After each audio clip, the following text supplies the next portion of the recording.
Gato da chapa. Yep, there it goes. Hey, everybody. Welcome. Hola. And Merry Christmas. Happy holidays. Festive Yuletide Navidades. Tonight I am joined here by my good friend, Trenchy from Soulless Trenchcoat. My other good friends, Jen and Christian of Jen's Reviews from the Grave, and my ever constant, always good pal, Marty from the Trash Picture Show, and we are talking. We're Sci-Fi Sunday, even though it might not seem very sci-fi, but we'll get into that later. The Die Hard debate: Die Hard 1 and 2, are they Christmas movies? Are they? Are they?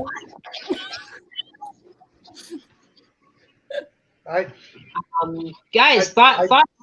Opening thoughts. Trench, do you want to take it? Because you're closest to Ethel. Oh, okay. Yeah, they're Christmas movies. They're about terrorists trying to ruin Christmas. Yeah. That's what terrorists do. Yes, you're not wrong, Trenchy. Good point. They're like the Grinch. They're trying to steal Christmas from John and Holly, and they're just, damn it, those kids are trying to get back together, and you've got that douchey yuppie asshole who's trying to scheme on here with his brie and his wine. Yeah, like that's the win a girl's heart. Hey, I've got some stinky spreadable cheese. No.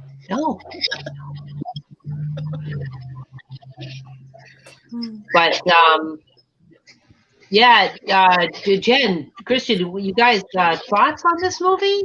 Movies? Okay, so guys, don't hate me. Oh no. You're I the mean, one. Bruce Willis does say Fuck Bruce Willis. it's not okay, I can see it's one of those movies. It has Christmas elements, but when I think Christmas movie, I don't see why you people that do watch it on Christmas watch it on Christmas, and I know Because why. it's a Christmas classic. It has Christmas elements, but Bruce Willis says no. Fuck Bruce Willis. He's the star of the movie. Bruce Willis hates Die Hard. He's actually Yeah. been recorded and saying he hates the franchise and he hates the fans. Really? Mm-hmm. Oh, I didn't Yeah. know Plus, that. someone told me he has dementia, so it might not count what he says. Well, if Bruce Willis can hate the movies and he can hate the fans all he wants, but we still love him. He is still my favorite action star. I know a lot of you might think it would be Stallone, but no, it was Bruce Willis. I get that. It is a fun, I can kind of get why you guys might think it's a Christmas movie. There's a lot of things. For me, I just love the villain in the movie. Well, yeah, because Alan Rickman. Alan fucking Rickman is what makes this movie for me. It's not even so much Bruce Willis, it's Alan fucking Rickman. And I love how he does the whole voice change toward the end. Oh, I yeah. fucking love that. But I don't necessarily go to it as a Christmas movie for me personally. But what the fuck do I know? It's a Christmas movie. It's a It Christmas is movie. factually a Christmas movie. Bruce Willis may say no, but everyone else from the cast says it's a Christmas movie. So it's a goddamn Christmas Does movie. the director? There's Christmas music in it. It opens with Christmas music and closes with it. Christmas is a key plot point to the film. Everything about the movie revolves around Christmas. So it's a Christmas movie. Okay.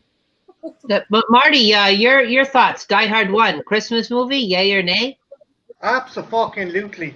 So, right, at the core of this, we have the classic age-old thing of Christmas time. It's trying to reconnect. It's about reconnecting with loved ones and forgiving loved ones. And Sasha, you are full of shit. But yeah, no,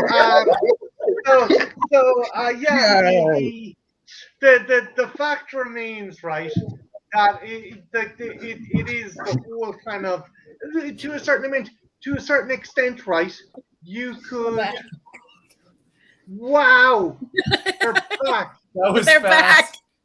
That was fast.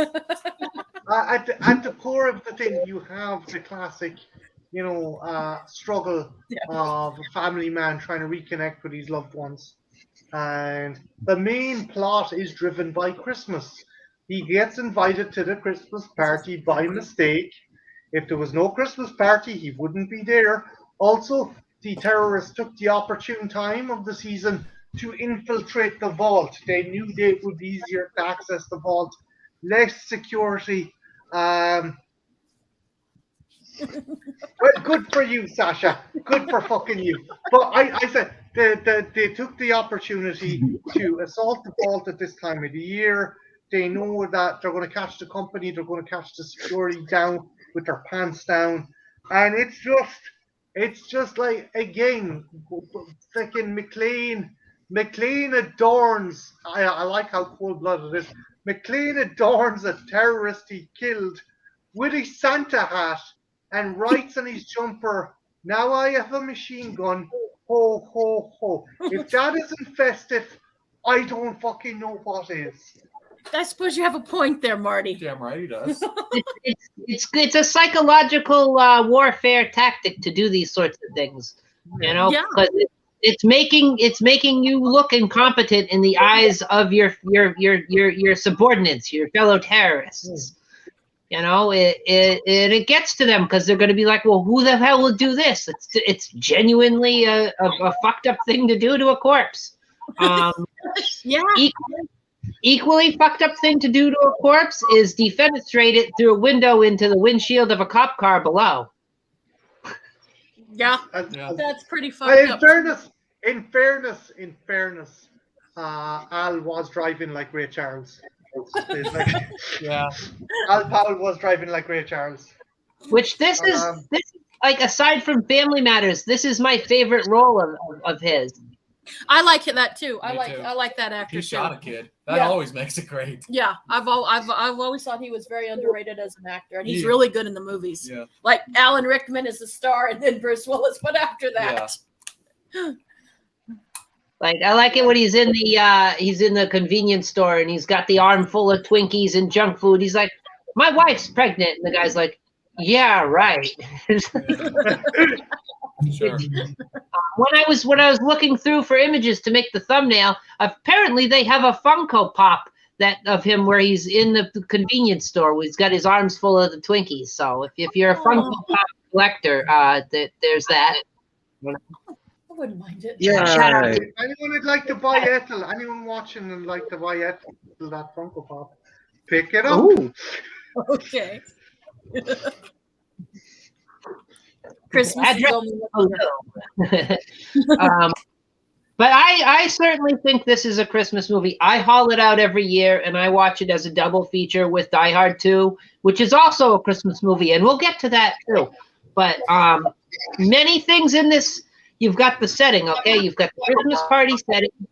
You've got the traveling on the holiday to the party. So he's on the plane. He talks to the guy, "Make fists with your toes," which comes into play in the movie later, which is not Christmassy, but still traveling, holidays, Christmas, that happens.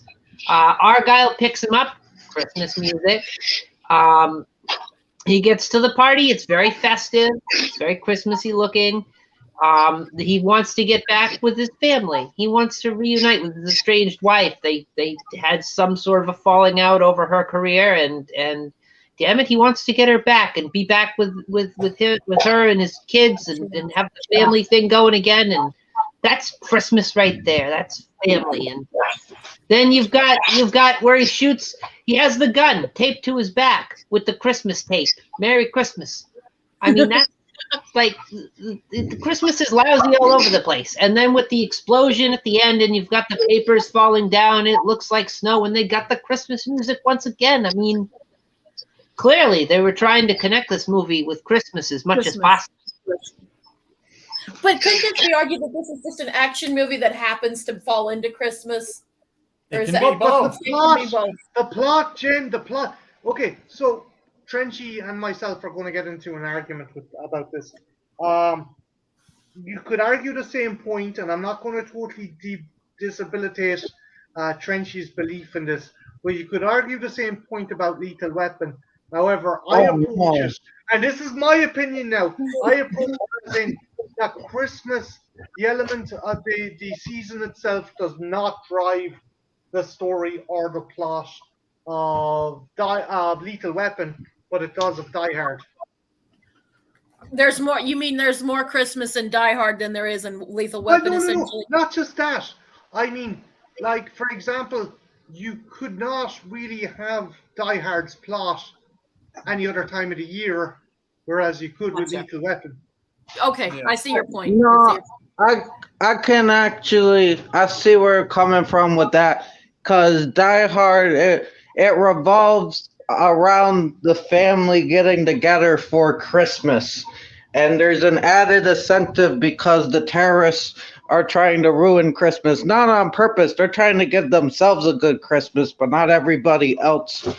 Well, Lethal Weapon is more just Christmas is in the background. I can understand that, and I will admit that. But it's still fun to watch around Christmas, even though you debunk it Here, is not Trench, serious. I'm not going to be a dickhead. I'm not going to be a dickhead. I'm not going to pull a Sasha and say that it's not a that Lethal Weapon can't be a Christmas movie. Okay. No I offense, am. Sasha. I still love you, man. I'm just kidding. I'm just joshing. I'm just joshing. You give me as good as I get sometimes. You know that. But yeah, What? no. Again, it's. I have just a very kind of weird way of approaching it. That if Christmas drives the plot, and if if if if you can't set the story any other time of year, then it wouldn't really work. But this is it. It's a Christmas party. He's trying to reconnect to his family on the holidays. It's just it's kind of that's the mitigating factor for the movie. There's even for example there's even little moments where like where the people are talking about Christmas and there's a little kind of jingle thing. Even when you see that Bruce Willis has the gun taped to his back with the Christmas tape, there's even a little kind of bell snare of a Christmas bell as well. And it's just for that solidifies. That's solid. And I'm not going to be a picky prick. If you don't agree with me, that's good. But for me, in my own fucking heart and soul, I think it's a Christmas movie. I thoroughly agree. There's lots of people who have disagreed, like Bruce Willis himself, who, it should be noted, does not like the franchise, does not like the fans of the franchise, and we're not holding it against you, Bruce. Still love you, man. It's okay. You're good. But he does not consider it a Christmas movie, which is contrary to the rest of the cast and the director, which arguably I would say it would be the director who would set that tone, because they set up the shots, they direct the actors and actresses, they describe what they want for the look, they have a feel in mind. So I mean, arguably, who's got more weight here? Just the guy who is doing the lines and doing what he's told to do, or the person who's telling him to do it? True. I get that. No, Sasha, it wasn't coincidental. Christmas was a mitigating factor for them getting back together again. It was also a mitigating factor for the plot and the terrorists taking over the building. Yeah. And Hans gave everybody a Christmas present by shooting Ellis. That's true. That's true. Yeah. And fucking, you know what? That's just as much Ellis's fault as it is Hans. Because, like, John gives him a chance to deny that he even knows the guy. And he's like, oh, John, how can you say that after all these years? Thinking that he's being clever. And it's like, oh, dude, you just doomed yourself.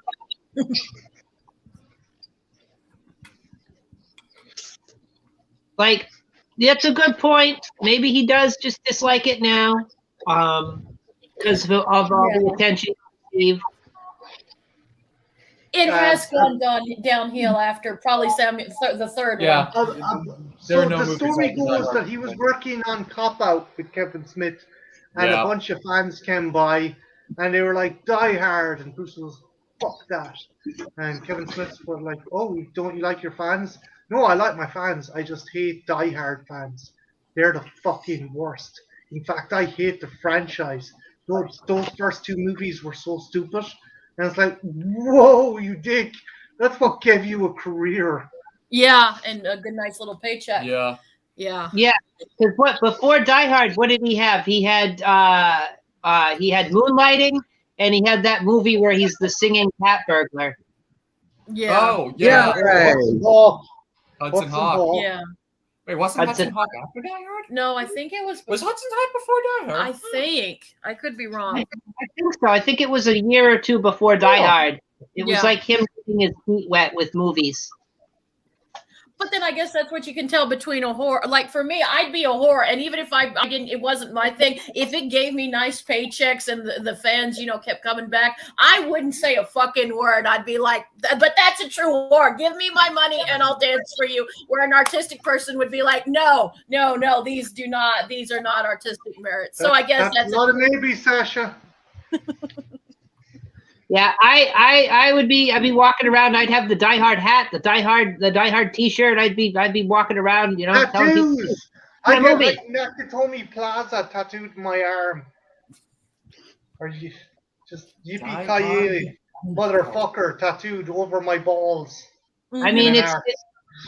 it's sort of like that saying, you go with who brought you to the dance. You dance with who Exactly. brought you.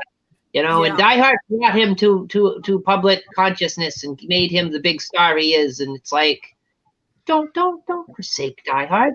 That's like brought you to the rest of us. And, watching this film as a child, I always loved it. I simply adored John McClane. I thought, well, he's sarcastic, he's funny, he's taking matters into his own hands, he's taking the fucking risk. He doesn't even have to do this. He could hang out in one of those empty offices and just wait until the terrorists leave if he wanted to.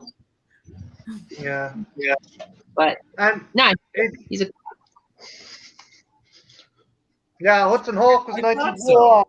so. Okay. Good catch, Sasha. Good catch. Oh, okay. I thought it was. I could have sworn it was a year did before. too. So I did it's too. my bad.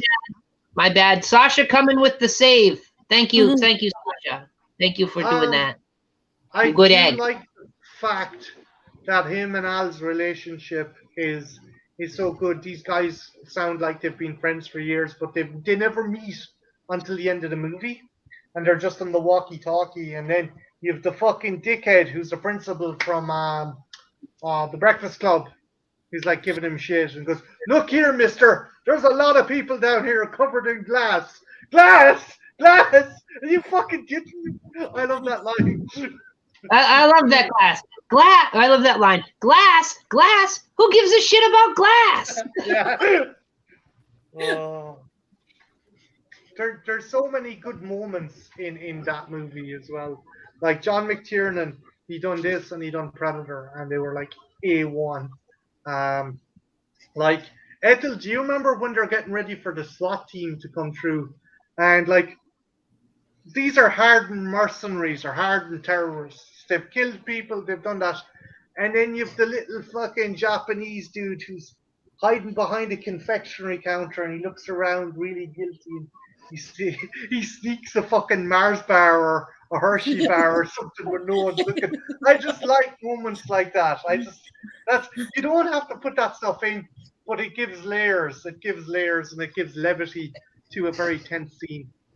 Yeah. It's like once in a while you get it cuts back to Argyle in the parking lot and he's just jamming out with the teddy bear.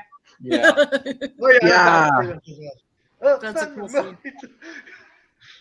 Which, like, the movie doesn't even have to give you these characters. They don't have to give you these little moments, but they do. They make it fun. It lightens the mood.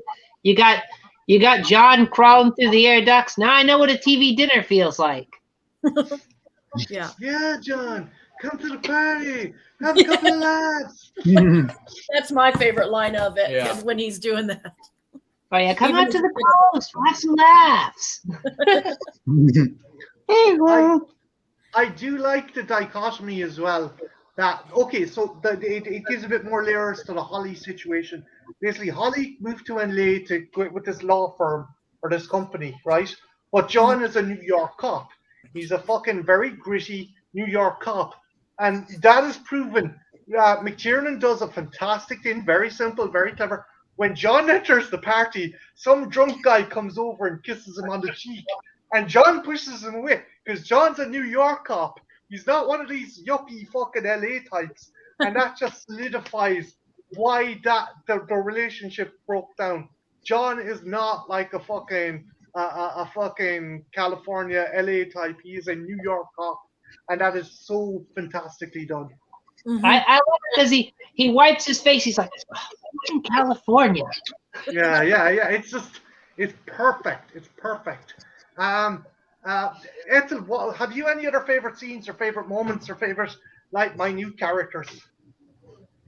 Oh, I like how he gets into it with the long-haired blonde guy, and then they have that big fight scene where he basically he hangs him from a chain. I always like that scene. It's brutal. And then like all the stuff on the roof just looks cool. Like especially when he goes up there initially to make the radio call to try and get to the cops. You know, he gets on 911 with the thing, and he's like, "Terrorists have taken over Nakatomi Plaza. So you get some help." And the lady's like, "Excuse me, this is a private line. Like, if you have an emergency to report, you need to dial 911." It's like, "Lady, do I sound like I'm ordering a pizza?" I love that. That one's brilliant. Or there's other little moments as well because just show yes, okay. John Holly moved out to California, worked with the law firm, and you kind of see it a bit more in Die Hard too. But you kind of get the feeling he's a bit of a ladies' man. He's a bit of a flirt, and he's not like fucking. He's an everyman. Sasha hit him on the head because there's brilliant bits where he's going through the building, and there is a centerfold hung up, and he every time he passes by the centerfold, he kisses the palm of his hand and slaps it, and it's again another great character moment, fantastic character moment. It's just this guy isn't infallible. He'll read a fucking titty mag, he'll flirt with women, but he still loves his wife. Sorry, I'm going on a soapbox about this movie. I absolutely adore this movie. It's good. This is if there's any time to share the Die Hard love, it's this time of year. Yeah. You know. Oh, hey, here we go. Sasha's got a line from it. Like, That's a good one too. Yeah. Trenchy, have you any favorite moments from Die Hard? Oh, it's probably a tie between when he jumps off the roof with the hose during the explosion and when him and Hans meet in the hallway and they act like they don't know each other and they kind of play a game of mental chess for a few minutes. That's a great film. it's great because Hans, of course, he gets the gun. And he's just looking at. He looks at the gun and he's got that gleam in his eye, like, "Oh fuck, you are so dead in a minute." And then he goes to shoot him and click, click. Oh, it's empty. Yeah, we fucking think I'm stupid. Yeah. It's like, and then the fucking elevator doorbell. It's back and forth. So like, Hans hasn't dead to rights. Then John hasn't dead to rights. Then the fucking doorbell goes off, ding, and Carl comes out with the styre. He's like, "You were saying? Oh, for fuck's sake!" Yeah, I love that. I love that scene. That's a brilliant scene, Trenchy. You're dead right. And of course, you've got John having to run over the broken glass to escape and get his feet all screwed up. And like Hans had them shoot the glass, thinking this is going to take him out of the game if he has to run through all that glass. He's either not going to do it or he's going to do it, and that's going to take him out of the game. But no, he doesn't. He sits there picking the glass out of his feet, rinsing them in the sink, and he fucking bandages them up and he keeps going. Yo, DMC. Yo, Campbell. Hey, Hi, damn. That reminds me of another favorite line. When he kills Carl's brother, he goes, "Fucking 9 million terrorists in the world, and I gotta kill one with feet smaller than my sister's." Yeah. There's a nice touch too, like Trenchy mentioned when he swings off the building with the fire hose around his waist. He hits that glass, and his feet are on the glass. He's like trying to push off from the glass. He's leaving blood marks on the glass, which is a very nice touch. Like a lot of films wouldn't have done that. He just would have hit the glass. It's like, oh, geez, they'd think there'd be blood. Well, he's not I- invincible like some other action heroes. He's just a dude. But he Mhm. does. or the later movies. The later movies. I think that's the main flaw of the later movies because they turned him into a fucking kind of invincible kind of individual. Yeah, and that's where the science fiction element comes in. If people were wondering, as you get on in the franchise, once you get to like Live Free or Die Hard and beyond, all right, there's no way anybody is surviving any of this shit. Like this is just science fiction levels of endurance here, especially when he's fighting that woman on the elevator. Oh yeah. Ethel the fucking sliding off the fucking Bantam jet, the Bantam Harrier jet. He's sliding off the fucking wing of that thing. That has no one in the cockpit. The pilot's ejected. It's just fucking yeah. It went fucking insane. It went insane. And like once you get past the fourth movie, once you get from after Live Free or Die Hard, It's a Good Day to Die Hard or whatever. Bruce Willis is just not there anymore. He is fucking. He's thinking about like his vacation next week, or like how much money he's got to pay Demi on the alimony. He's not there. He's friggin' off in La La Land. He's like, were those silicone bags really worth it? I think another big part of this movie, and Ethel, I might hand it over to Jen just for a sec. But Alan Rickman, why do you think Alan Rickman is awesome? Why does he work in this movie? Because he's just great. I mean, just on an acting level, he's wonderful. But he just brings, and it's much like, and you're gonna roll your eyes, but tell me if I'm wrong. But you know how he is in Prince of Thieves. Yeah, Prince of Thieves. Like he's a bad guy, but you like him. You can't help but love Alan Rickman. Rickman's whole shtick, And basically. I think that was the key thing is like, he's a terrorist, but you almost like him as a kid. I liked him more than Bruce Willis. Yeah, well, that's the really great thing about it. It also builds a really cool dichotomy between him and McClane, because as we said, McClane's an everyman, whereas Rickman plays Gruber like he's a very sophisticated, like high class person. It brings just this even more of like this contrast between the two characters. Yeah, which really adds to it. That's a really good point. It does, but how come then I should be rooting for the everyman? I was more Team Rickman. I was like, oh my god, I love this dude. You're a terrorist, but there's a twinkle in his eye. There's just something about the guy that I love, and it's not just his acting ability. He was an incredible actor, but there was just something else about him. Yeah. And like you said, that's a great dichotomy because it shows kind of the classes Polar a little bit. Worlds, yeah. Hey, stranger. We have Mark here. Hello, Mark. Dude. Oh, hi, Mark. It's been so long. Yeah, it's nice to see you. Forever, man. Did Yuletide greetings. But I want to highlight this that Sasha said. I didn't know this about this. Apparently, they were going to cast Britney Spears. Someone must have watched Crossroads and said, "Hey, no, we're not doing that." Jesus. Yeah. But yeah, no, Alan Rickman works great as Hans Gruber. I definitely would agree.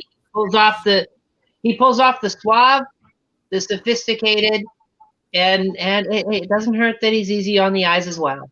Very much so, yeah. He's there's just something about the dude. I always loved him. But when he did evil so well. Mm-hmm. He made evil look good. Yeah, that was Rickman's whole shtick, basically. Sadly, Mr. Takagi will not be joining us for the rest of this. He went evil.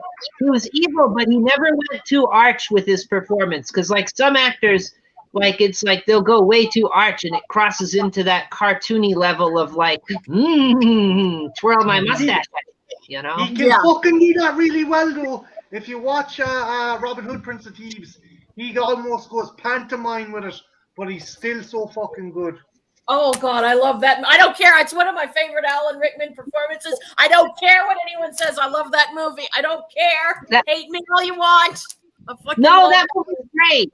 That movie's great. Hey, Siskel and Ebert gave it 4 stars. You calling That's them? Well, actually, they've made some questionable calls in the I was past, but gonna still, say. Yeah. I like that movie.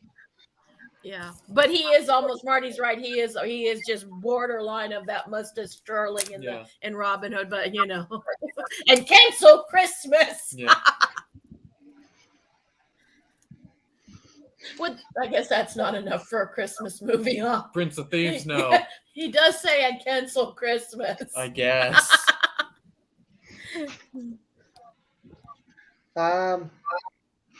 Any other kind of standouts with the first one that you really enjoy, guys?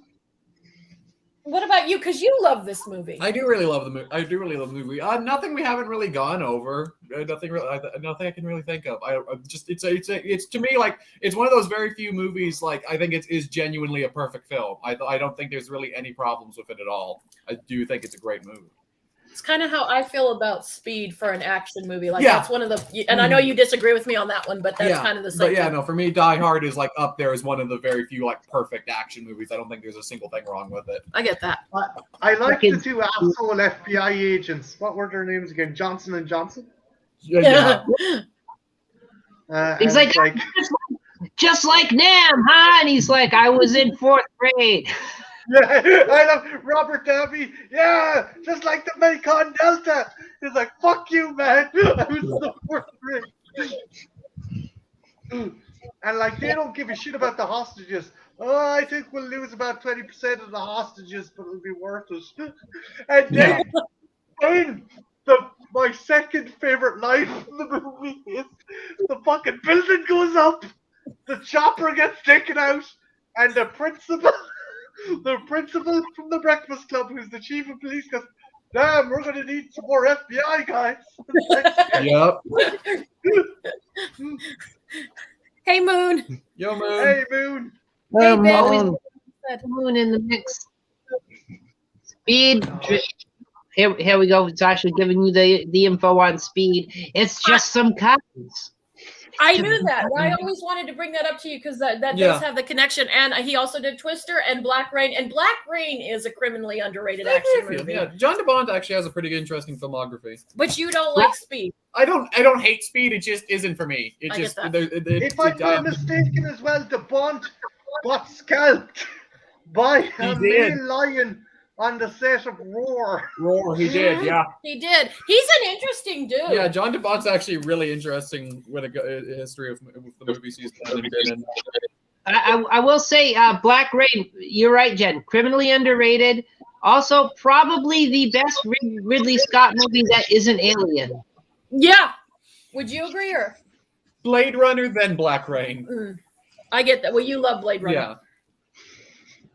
You think I would go with Blade Runner before I would go with Black Rain because science fiction and all that, but not Black Rain's a little bit. I can understand that. It's a damn good movie, and it's one that you yeah. always wonder why don't people talk about this movie. It is definitely a good one. One thing I like about it is the guy who plays the head of the Yakuza. He was also not Daigoro. I'm after Daigoro's father in the Samurai and Baby Cart / Lone Wolf movies. Oh yeah, you're right. I never noticed that. Huh. Basically, Jen, it's a dude going around with a baby in Edo era Japan. His family's been murdered, so he's going around looking for revenge. And the child's pram is made out of weapons. It's really good. Okay, really good movie. I'll give it a shot. You honestly would like it. It's really good. Cool. Got check it out. So yeah, so Die Hard won. I guess the majority vote Christmas. My minority vote. Just great action movie. Potentially flawless. Yeah, it's a fun movie. It was the best one in the franchise. Yeah, I love Die Hard with a Vengeance, but yeah, it's the best of the franchise easily. Like I said, when I did my top 10 video, or was it top 10 or 10 for 10? The 10 for 10 video. I chose Die Hard as my action movie. Oh, my action movie. You did. Yeah. Okay, cool. I get that. I can totally get that. Yeah, it's a flawless film. It's a good one. It's perfect, and like it had serious competition, because it was taking on the Rambo. Yeah. But no, I went with that.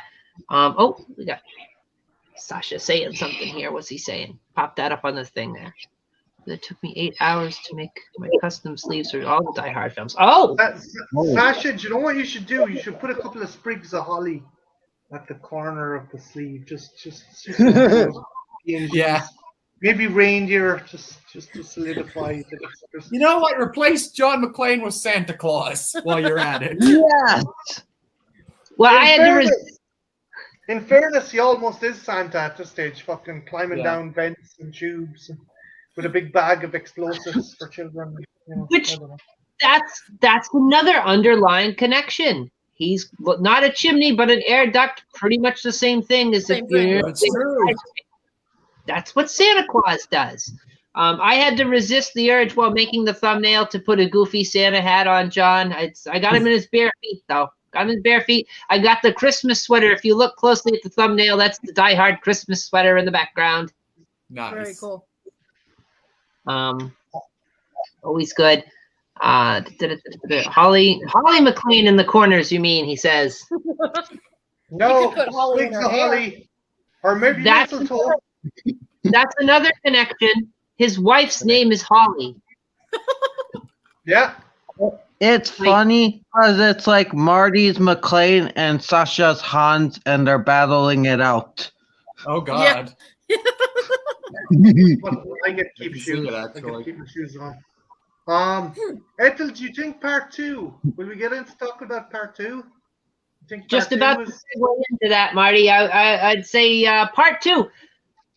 Best line out of part 2 for me. How can the same shit happen to the same guy twice? Twice. I like that. Christmas again, Christmas once again, and once again, fucking terrorists. John McClane's caught in the middle. He's spearheading the attack on the terrorists. He's got a little backup this time, or does he? You see in the film, you know. It's not really backup. It's an inside job. And of course, you've got Dennis Franz with the shit in his head and the lead in his ass, setting off every metal detector. But, I guys- like this movie as well. I think it works well as a companion piece. It's fun, yeah. You don't talk about it as much. I do ultimately prefer With Vengeance over part 2, but there is still elements I really like about part 2. I think it's just very solid. And like Ethel said, I do love that line. Line, I do How too. the fuck did this happen to the same guy twice? Trench, what are your thoughts on Die Hard 2? Die Harder. It's a good sequel. Like Christian, I do prefer the third one, but the second one's good. It's very fun, and I like the finale. I thought it was cool how he blew up the plane. Yeah.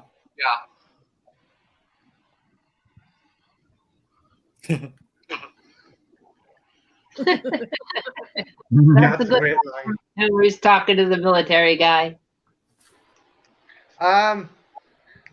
There is some scenes that do boggle the mind. William Sadler is great. He's no Alan Rickman, but No. what he lacks in personality, he makes up by taking your attention right away by doing naked taekwondo in front of a mirror. Yeah. You have William Sadler's naked, well-toned ass doing taekwondo or judo just in the fucking mirror, and you're like, okay. I didn't. Yeah, I didn't. No, this is the thing I needed, but I'm glad it's here. Well, confusing. I did not hate it. Although the part with the remote control was kind of weird. Yeah. I don't know. I've never kung fu'd the TV off with the remote before. That was a little hammy, but you know, it's all right. We're in every way that the first Die Hard movie was flawless, and you're straining to find something wrong with it. Die Hard 2, not flawless, good, and you strain to find a scene that doesn't have something wrong with it. I don't know if that makes any sense. Yeah, Yeah. you're entirely right. But that's actually exactly how I describe it. Like, I love it. I still love it. It's still a Yeah. great movie, but it's got way more noticeable flaws. It's it's got its issues. It's got its issues. They're not major issues. Thankfully, they're not major issues. They're just minor things that make you go, oh, wait, what? You know, like there's the whole business where they've got to go to the church to tie in to the airport flight control system. What? What? Excuse me? Why? We need another set away from the airport. We need to remind people this is a Christmas movie. Which a church that does make sense. That does tie into Christmas. So we're bringing it right back to Christmas. So I mean, maybe that's the driving factor for it. And on the positive note, that did give us the snowmobile chase, which is great. It is, yeah. Another thing you might enjoy, Ethel, is John Leguizamo's in this movie, and they dub him over. Yep. They dub his weird voice over. Why? Was he an established actor at this point? I don't think he was. No, he wasn't. Yeah, that's what I thought. But Ethel pointed out he's a very weird voice, particularly in the Mario Brothers, and particularly in fucking Signs as well. Oh, yeah. Daisy, Daisy, Daisy. And The Happening. Oh, God. Yeah, The Happening. Why do we keep? Oh doing yeah, that? where he looks like he has a stroke. What if I Oh, gave you and I doubled it? It's like Lego That's Ramos right. doing a Cheney impression. Get back to it. Jesus Christ. that's why he voices Sid the Sloth. Possibly. That's why it all made sense when you did that face.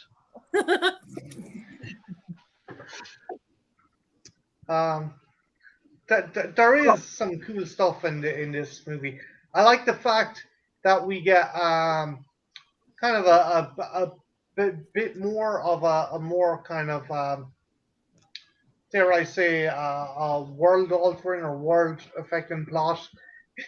In that Stuart is trying to liberate a overturned kind of Cuban dictator. Also, I'm after forgetting the name of the place, but the character, James Franco's character, the dictator, he is it's gonna come back to me. Valverde, the character. So here's a weird thing.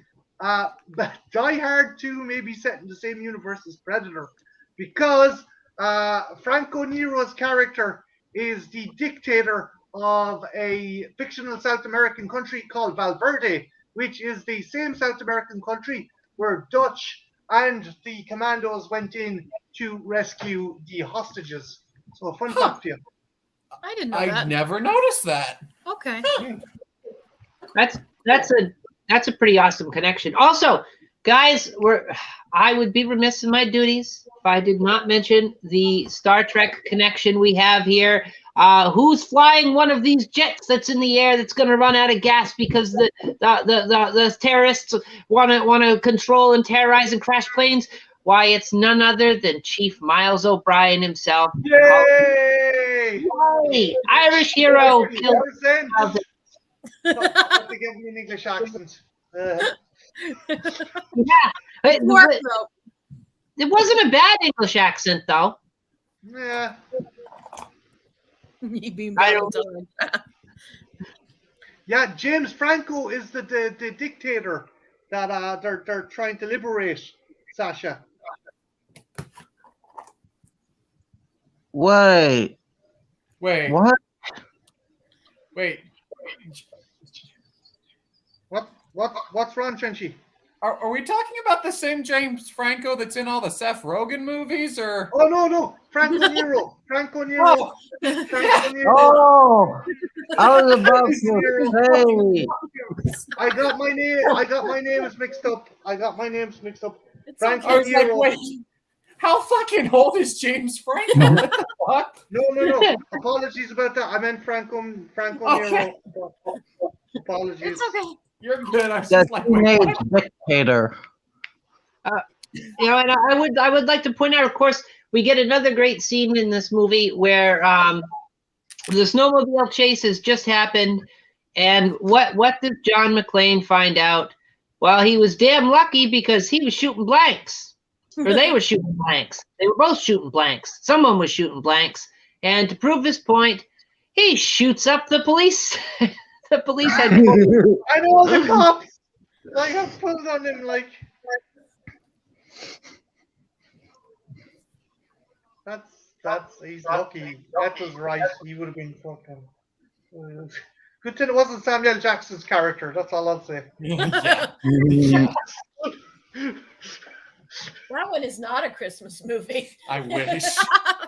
That one is a summer blockbuster. It broke with the traditions of the Christmas theme for Die Hard, and I guess they had to at some point because like a third time would just be like weird, right? A little Yeah. too much.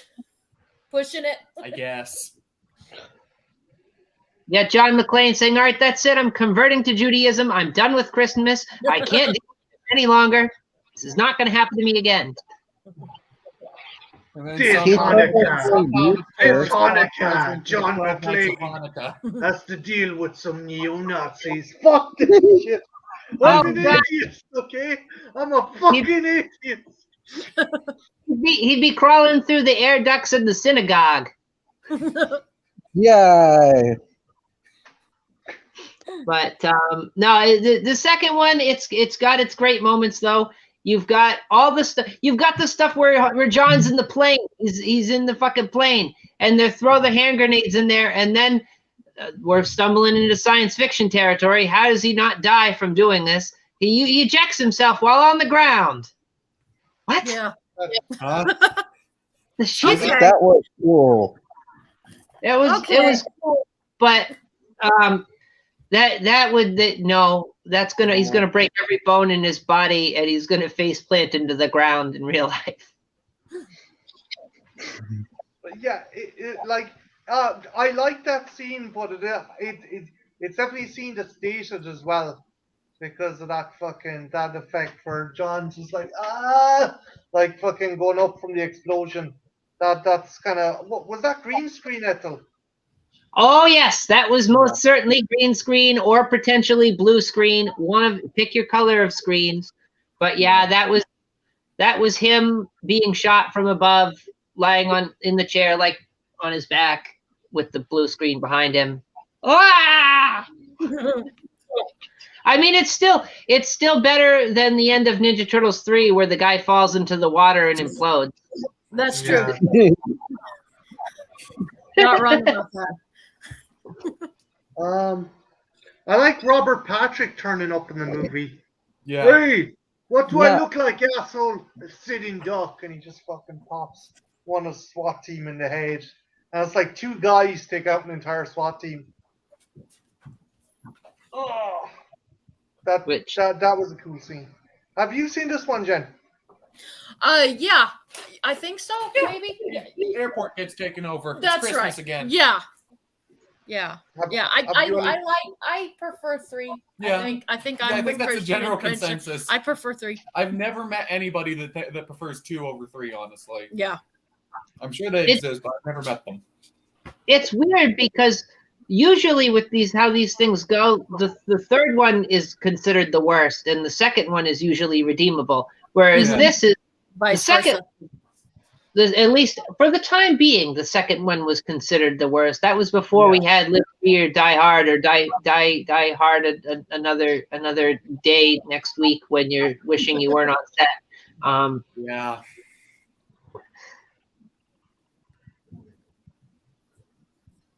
Oh, Sasha coming with making the trailer for Die Hard with a Vengeance on VHS amongst many more.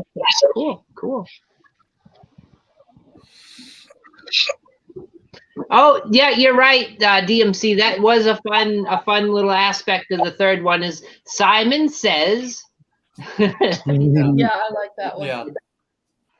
I like the twist at the end. I know it's not a Christmas movie, but we have to talk about it briefly. I like the twist at the end where it's not really all about. Well, I mean, it is about the money, but it's about vengeance and Mhm. money. And money. And money. Vengeance can only go so far, generally. Mhm. There are some exceptions to that rule, but generally. I love the third. I do. I'm with you guys as well. I think the third is better than the second. But again, I do like the second because to me it's a kind of festive kind of movie. I do Yeah. too. Yeah, and It's not a horrible movie No, by any it's means. it's not the worst Die Hard movie by far. Oh yeah, there are many It's- others.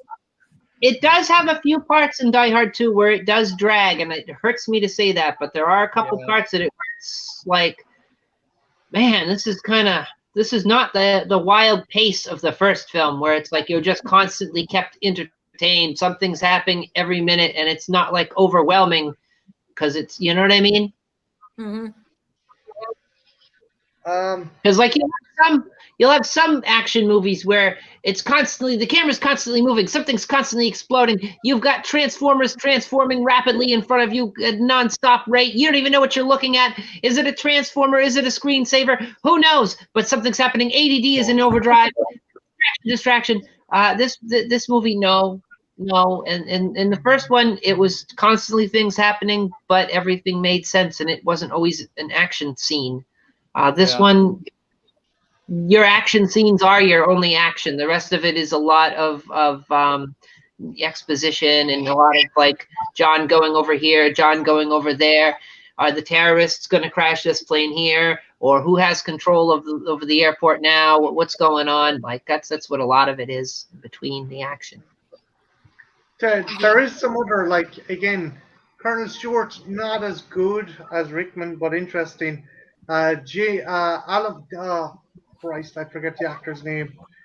He's the team of the counter-terrorist team that's sent in to catch Stewart. He's good. James Amos. Maybe that's Yeah, I what- think Yeah, so. yeah. Yeah. That's probably what confused me with Franco Nero. James Amos's character, he's like, yeah, he is pretty cool. Like, he's at loggerheads with McLean at the start, and I think it was Full Moon that put up that line. He goes, "Yeah, I'm an asshole. I'm just your kind of asshole." I like that. Yeah. And I also like the kind of fucking maintenance dude that lives under the airport that helps out McLean. And he goes, "What do you think, Willie? I'll be damned if I'm cleaning this up after the plane." Like, hits the tarmac. I just, there's some nice characters in it, and there's nice character moments. I like his music collection. If you like lobster stew with an ocean view, it's like, what the Yeah, fuck it's is all this? Hawaiian kind of stuff, right? Yeah. Because he's got Yeah, little, like, Hawaiian doll and things like that. It's great because it's just like you don't expect there to be a quirky little character living underneath the airport like that. Just don't expect it. He has one of the activated terrorist radios that John needs as well. He goes, "Where'd you get that radio? What are you giving me first? I won't shoot you. It's all yours." It's perfect because that's exactly the thing he needed to give him that edge on the terrorists, and it connects it back to the first movie where he had the walkie-talkie. Yeah. Yeah. It's again, I like the movie. I don't think it's the worst. Certainly not the worst, but yeah, right. It's the third is the better the follow-ons from the first one. I agree with Campbell. I do love that line too. Only God knows what you're doing. Yeah. I like that line too.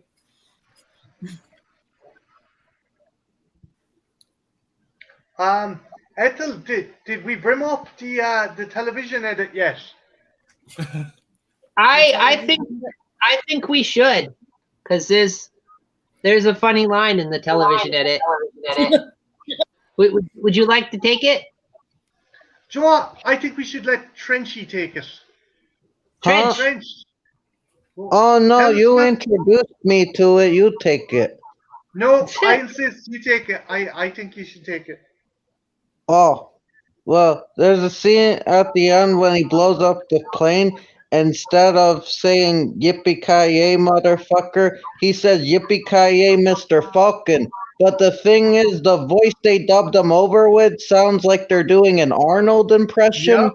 And it's written, and I gotta thank Marty for introducing me to it because it's golden.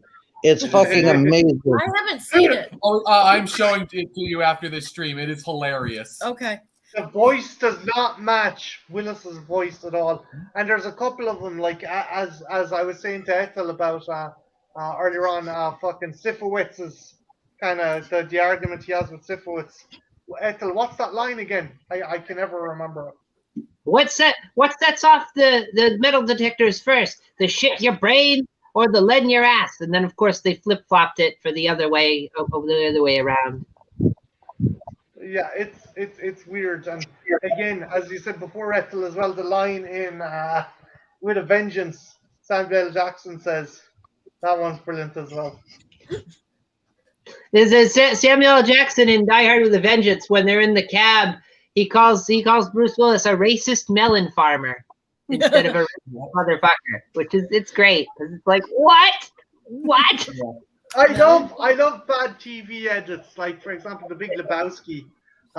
John Goodman says, "This is what happens when you fuck someone in the ass."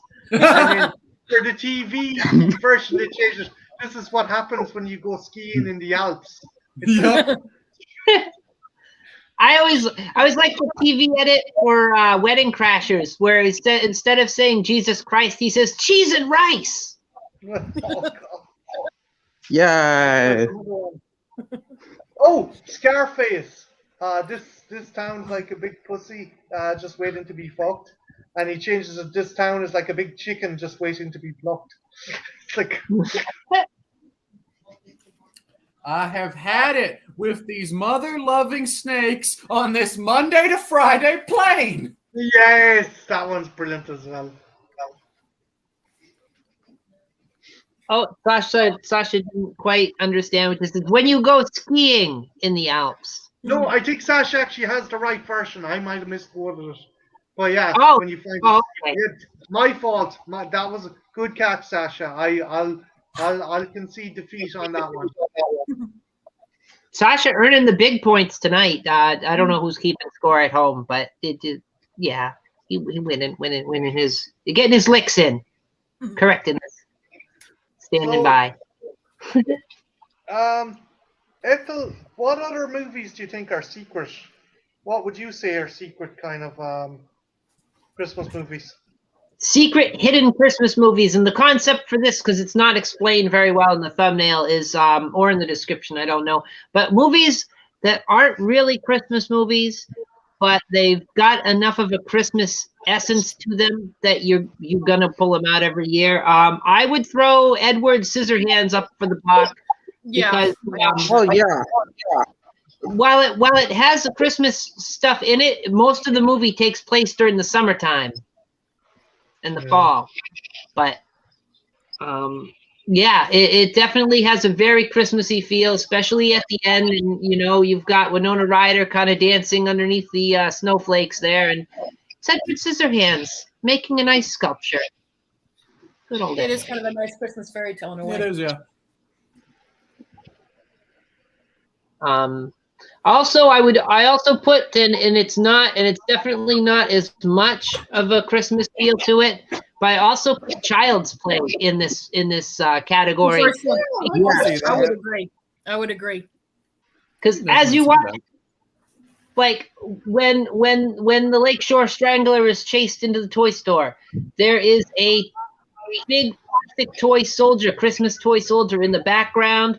There's Christmas decorations in the background. There's a lot of Christmas stuff in the background. It takes place sometime either prior to Christmas or after Christmas.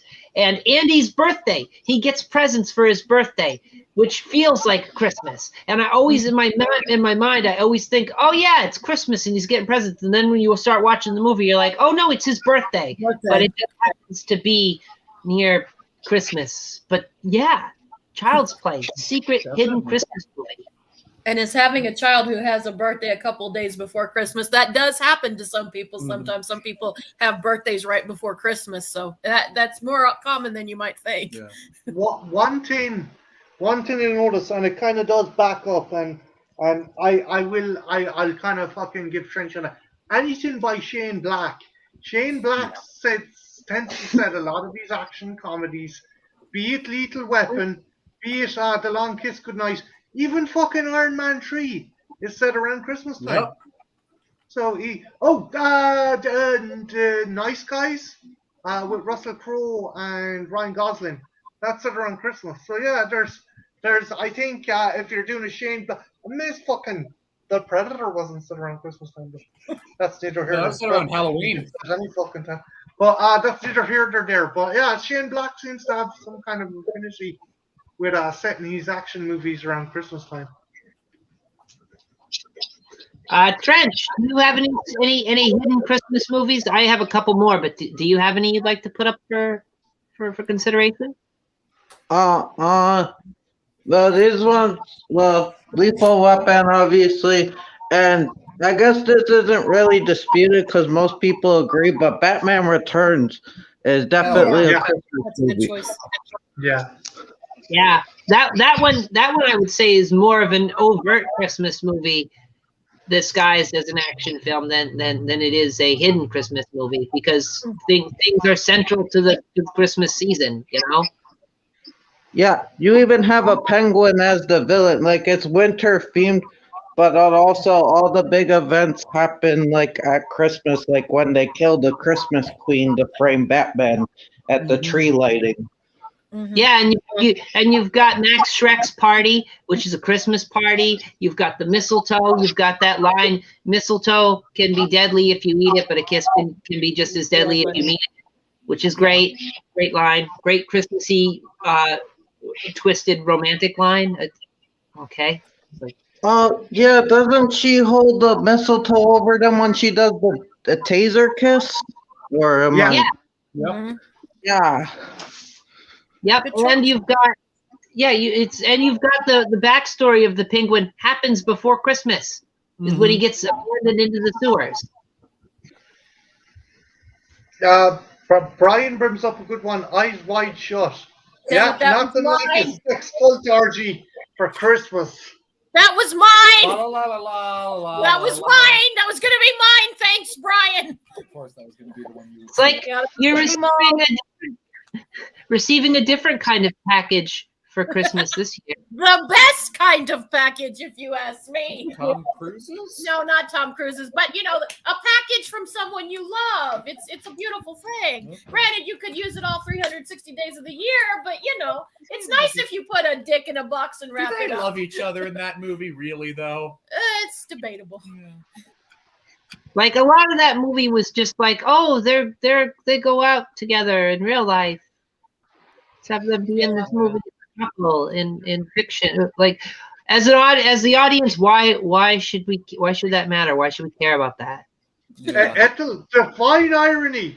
Tom Cruise, member of a sex cult, stars of a movie about a sex cult. Sex cult. See, and this just goes to show, Lou Hammer, if you're listening, you can make it too, man. You can make it too. Lou, you can be the next Tom Cruise. But backtracking back to what we're talking about, because we don't want to descend down the rabbit hole of the Lou Hammer verse. Yeah, no, definitely Batman Returns, secret Christmas movie, overt Christmas movie. You decide. Maybe we'll do this debate for next year, but it's definitely up for consideration. I also tend to watch Rocky 4 and coincidentally Rocky 5 around Christmas because the training in Russia happens near Christmas. The fight happens like on Christmas Day. There's a lot centering around the fact that he's separated from his family for most of this, and it's the holiday time, and like you gotta stop. You gotta stop, Rocky. What are you doing? You gotta stop. You can't keep doing this. And then fucking Rocky 5 comes along, and you've got all that trouble with his son that happens just prior to Christmas. Then on Christmas Day, you've got Paulie coming down as a lit Santa. Friggin', he's hit the sauce. That's what Paulie does. He's probably missing his robot because it's not featured in this movie, so he's got a little bit of heartbreak there. Heartbreak around the holidays. You got to drink it away. And he was fucking that robot, Ethel. He was fucking plowing that robot. There was no two ways Happy about birthday, it. Polly. Happy birthday, Polly. happy birthday, Paulie. Like he calls the robot, hey, thanks, babe. Like, okay, that's a bit too familiar. Fine. But guys, am I right in considering these hidden Christmas themes? Yes, I think they have enough elements. I would. I'm probably going to be discussing it more next week, but I definitely, well, some people contest it, but I definitely consider Gremlins a Oh, Christmas yeah. Oh movie. yeah, Absolutely. it's Yeah. definitely a Christmas movie. I think that'd be almost like one that's not even. How can that even be contested? Like, because I thought a lot of people consider that a Christmas movie. Yeah, it's a Christmas movie. Yeah. Gizmo's a Very Christmas, a much so. lot of Christmas presents. I mean, it takes place around Christmas. You got Corey Feldman working at the Christmas tree lot, dressed as a Christmas tree. You've got Rockin' Ricky playing the friggin' Christmas hits all throughout the movie. You got the Gremlin, the Mogwai. The Mogwai gets purchased as a Christmas present, kind of not legally purchased, stolen, black market purchased by the guy's grandson, but that's okay. Still Christmas spirit. And the Gremlins get into some Christmas antics. They attack Santa. They drive a plow truck through friggin' Dick Miller's house. I mean, yeah, Christmas, man. The Billy fucking Pelcher's mother hunts the Gremlins while making cookies to "Do You Hear What I Hear" Yeah. playing in the fucking background. So Yes. Got to be the best use of that song I have ever It is, seen. yes. It Yeah. fits the scene, and it is creepy as fuck. Yeah. Yeah. Not to mention, there's also the best scene of the movie where she's explaining why she doesn't, how she stopped believing in Santa Claus. Oh yeah. that comes out of nowhere. I know, I The love broken it. neck. And I love when they do that. They make a joke of it in Gremlins too, when she starts doing the same thing and they just cut away from her. This is, I like oh my it. god, it's just I don't like President's Day. There was a guy and he looked like Abraham Lincoln, and it's like, oh Jesus Christ. What the fuck? Yeah, it's like, was she molested by Lincoln? Possibly. We never get a conclusion to that story. But like, arguably, that might be one of the weakest moments in the movie for me, is when she starts going off about Santa, and it's like, okay, all right, lady, your trauma doesn't really have any relevance to the plot of this movie. It's about little monsters terrorizing people. It is a weird. I don't know, Ethel. I love that scene just because it comes out of fucking nowhere and they never bring it up Oh, again. It damn serves it. no purpose. I'm with I kinda love Christian. it. It's left field, but it's like, okay, wow, do we have to deal with this chick having PTSD now?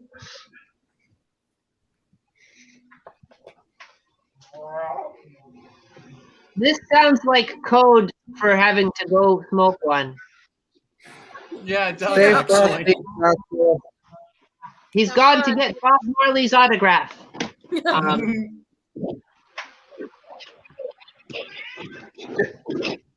Jen, can you think of any covert Christmas movies? Well, Brian took my big one, and it was going to be Eyes Wide Shut, because I think no one is surprised that would be. Of course Jen he is. isn't too much like I wasn't at Christmas as a kid. I'm not much one now. I fake it for my younger ones. I watch Black Christmas, and that's my movie I watch, and I'm good. Like I watched 2006's Black Christmas, Flesh Cookies. I'm good. I'm not a Christmassy person. Dead End's a new one for Dead us. End's a new one for us. But as a general rule, I'm just not a Christmassy person. I'm just like, let's get it over with. You gotta watch Silent Night, Deadly Night, and the second one so that you can see the crippled nun fall down the stairs. No. I'm going to be going over them. I'm going to be going over Gremlins. Going to be going over Black Christmas, Krampus. Going to be going over a shitload of them next week. Hell yeah. I'm looking So forward to that that. should be interesting. And Well, I agree is with there any Bethel. other I think fucking Child's action Play. movie Yeah. or like even kind of comedy that has kind of a semi-Christmas kind of setting in the background? I'm trying to think. There's a scene, it's not the whole movie, but there's a scene in Goodfellas where they're at a Christmas party and they have the Christmas song from the beginning of Gremlins playing at the Christmas party in the background. But that doesn't really count because it's just one brief sequence. Yeah. Yeah. There's Yeah, also Sorry, Ethel. Go for it, Ethel. a well-loved movie by Trenchy, or of Trenchy. I mean, he didn't make it or anything. But Small Soldiers, that's a Christmas movie, but not strictly. Oh yeah. You love that movie, don't you, Trench? Yes. Trenchy loves the Gorgonites. Gorgonites forever, he says. Hell yeah. Trench, have you ever seen a movie called Explorers? No, but I've heard everybody's recommended it to me. You'd like it. You'd like it, Trenchy. It's great. The Explorers, a fun Star Trek connection. That's fucking the Doctor from Voyager in it as the voice of the alien. Yeah, Robert Picardo. Which fun Star Trek Explorers Gremlins connection. Robert Picardo's in Gremlins too, and gets molested by the Lady Gremlin. He does. Yes. I love Gremlins too. Gremlins 2 is my favorite. I fucking love Gremlins too. Have you ever seen what they've done to that female gremlin on Rule 34? Yes. Man, no. What happened?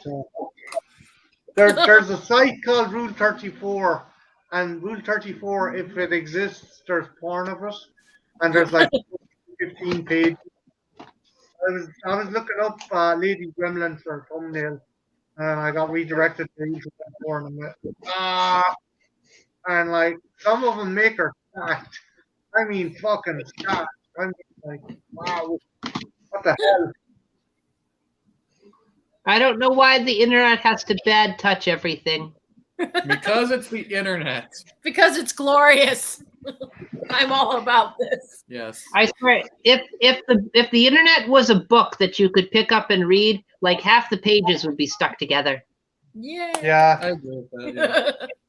Best kind of books, if you ask me. What's the one movie you watch? It's not a Christmas movie at all. Oh, Rotor. Rotor. Rotor is a Christmas movie to me. Yeah. Okay. How?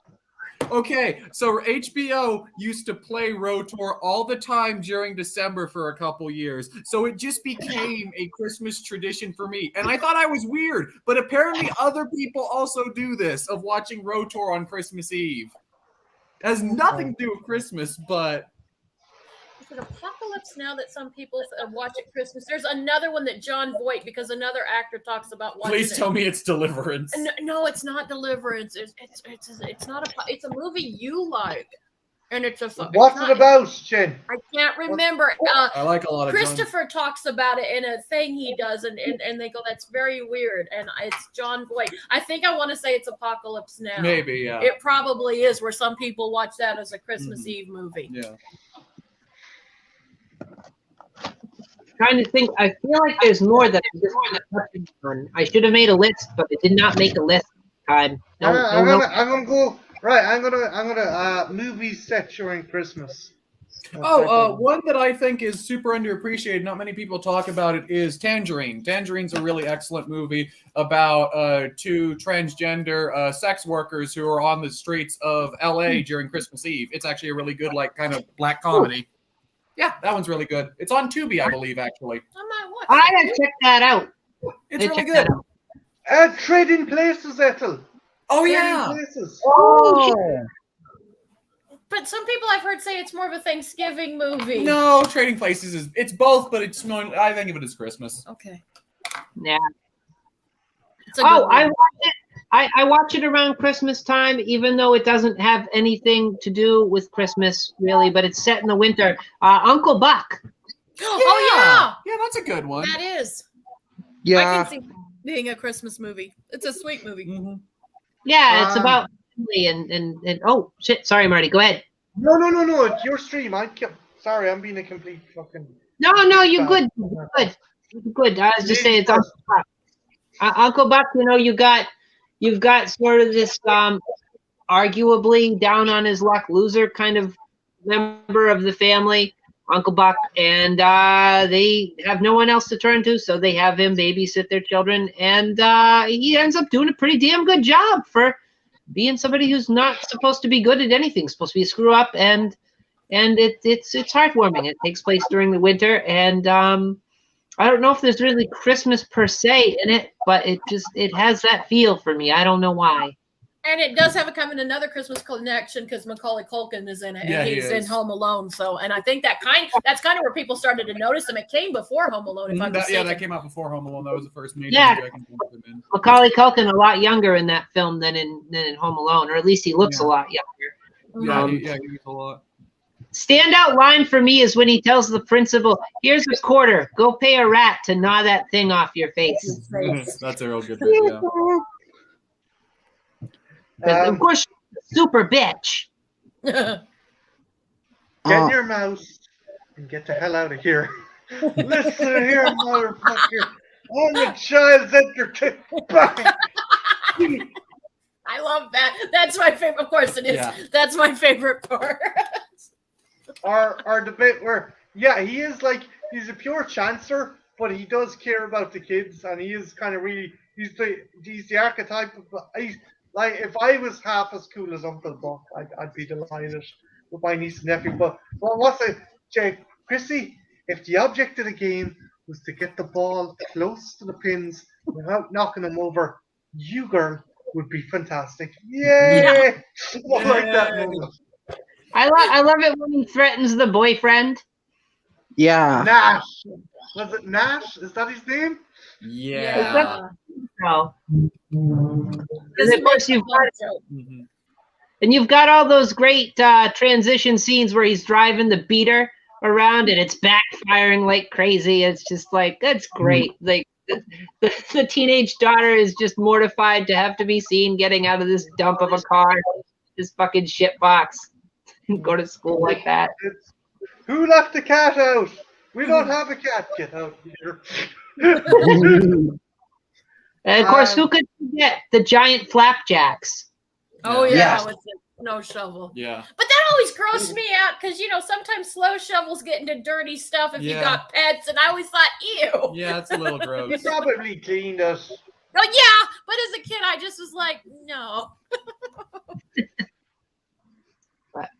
Definitely a classic. Another one I might put up there, another John Candy film, interestingly enough, is you've got Cool Runnings, which that has.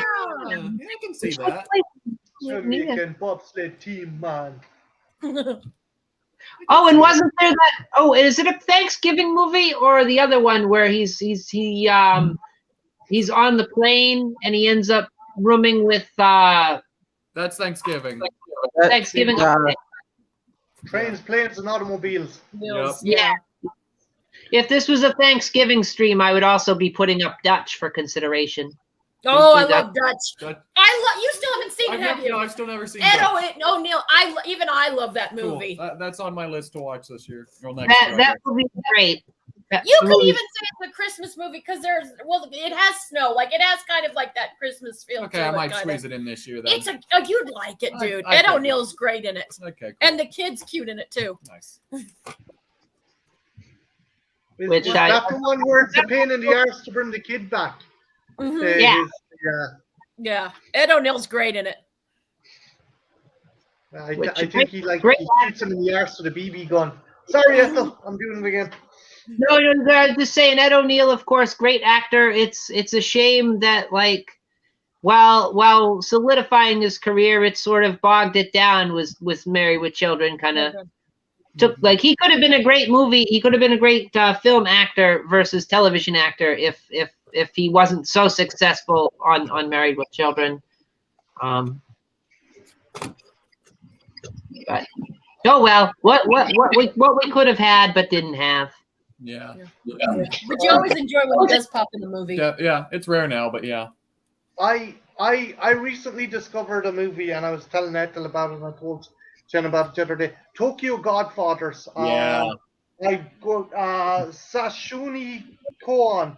Guy directed Paprika and Perfect Blue. It's set in Tokyo on Christmas Eve, where three homeless people find a baby and decide to look after it. You have a former bicycle champion, a teenage runaway, and a drag queen who used to be a lounge singer, and absolutely dote over this child, and they're trying to get it back to the parents. And hijinks ensues, and it is the most uplifting. It's an emotional roller coaster, but there is I'm not going to spoil too much, but there is a fairly kind of happy, resolved ending to the movie, so definitely check it out. Maybe younger kids can't watch it, but it's well worth a look. I'm Yeah. gonna check it out before the holidays. Oh, over. yeah. Oh, yeah, totally. It's great.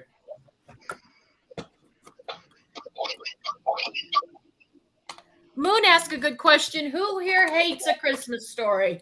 I don't hate A Christmas Story. I'm just tired of A Christmas Story getting over exposed. Oh God, I remember growing up, TBS did like They still do. a 24-hour like. Oh, they've upgraded. recorded or- No, they've upgraded it now. It's an entire week of nothing but A Christmas Story that they play now. What?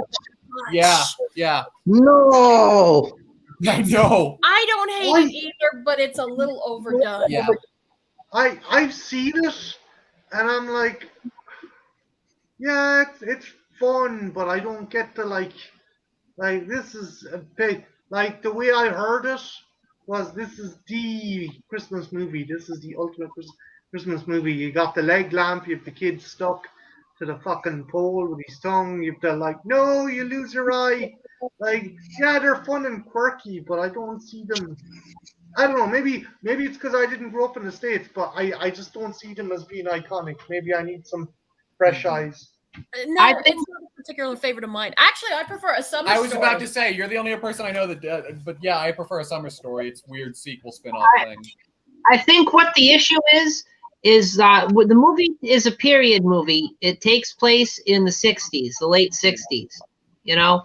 So, I mean, if you're of the boomer generation, where like you're a little kid in the 50s and you're a little kid in the 60s, this movie probably speaks to you quite a lot. And maybe that's why it gets so much love. I can kind of see the charm in it. It's got things about it that I love, but am I of the mind to sit there and watch a TV station all night long and all day long with just the same thing on repeat? No. I will watch it once. I will watch it once a year if I am able to. Yeah. Beyond that, it's another movie. Mm-hmm. What's the sequel with Daniel Stern like? Oh Bad. God! Painful. Oh, God. Horrible. Are you thanking for something, darling? Because it, That movie is so bad. Don't do it. Don't do it to yourself, folks. Just skip it. Just skip it. Yeah. You don't have to watch it. You don't have to be see complete. Marty's eyes twirling and whirling. I know Yeah. that's not good. yeah, do yourself a favor. Watch A Summer Story instead. It's very underappreciated. Yeah, A Summer Story. Charles Grodin plays the father, and the writer that does the narrator in the first one, he was the writer of the original book, actually does it, comes back for it for Yeah, the it's second good. one. And it has one of the Culkin brothers. I think Rory Culkin Culkin. is in it. Yeah, Mhm. it's pretty. I actually prefer it over Yeah. the Christmas one. I actually think it's a really sweet movie. Me too. Okay. I would say, and this speaks to like the generation gap. I would say a better Christmas movie would be National Lampoon's Christmas Vacation, Agreed. Yeah. Yeah. which has to have the best opening credits of any Christmas movie ever, with fucking Santa Claus getting That like animation is fantastic. Yeah. Oh, That's really good. like I would watch an entire movie of just like that. Yeah. Like, honestly. Yeah, that's great. But I mean, it's great. You got Julia Louis-Dreyfus as the bitchy neighbor, and like you've got the crazy relatives coming over, and you, oh God, the fucking. And Chevy Chase is having one of the most epic meltdowns in cinema history. Holy hell, where's the Tylenol? Holy shit. Hallelujah. Holy shit. Where's the Tylenol? Yeah. When Santa I love squeezes his fat ass down the chimney tonight, he's going to find the happiest bunch of assholes this side of the nut house. That goddamn turkey. I love it when he cuts the newel post off the banister with the chainsaw. Fix Yeah. the newel post. Yeah. The cat gets electrocuted. Guess he used up all his 9 lives. That's damn, didn't he? That's one fried pussycat. That's not the Northern Lights. That's sewer gas. The Jello. Oh yeah. Oh boy. Oh man, it's just funny. I like it when they finally get the Christmas lights to work on the house, and then they show the electric meter and the fucking needle just spinning around and around. Fucking cousin Eddie emptying the shite into the fucking sewer drain. Shitter's full. Shitter's full. Yeah, it's like I gotta do that again. Gotta do that. Shitter's full. Yeah. Yeah. he's out there in a bathrobe and his freaking underwear, drinking a beer, emptying it into the damn drain. Yep. I love the neighbors when she goes, "Aren't you just the teeniest, tiniest bit sorry we didn't get a treat? Well, where are we going to find one at this hour?" Boom! And of course, you can't forget when they go sledding and he puts the super slick compound lubricant on the bottom of the saucer sled that his company's making, and he goes. Yeah. Like, oh, fun fact. Because we didn't have them up here at the time that was made, that was the first time I'd ever seen a Walmart, and I thought it was a fake store made up for the movie.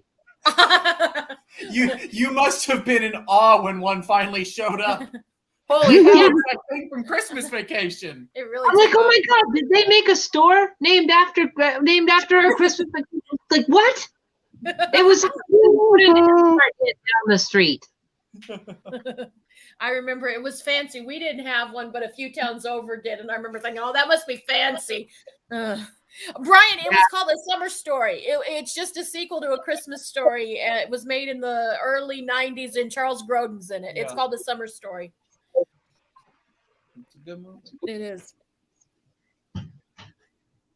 But that classic movie, and of course, it has to be. That had to be a classic because we all talked about it for a little bit there, didn't we? We got kind of into lampoons. That's a great movie.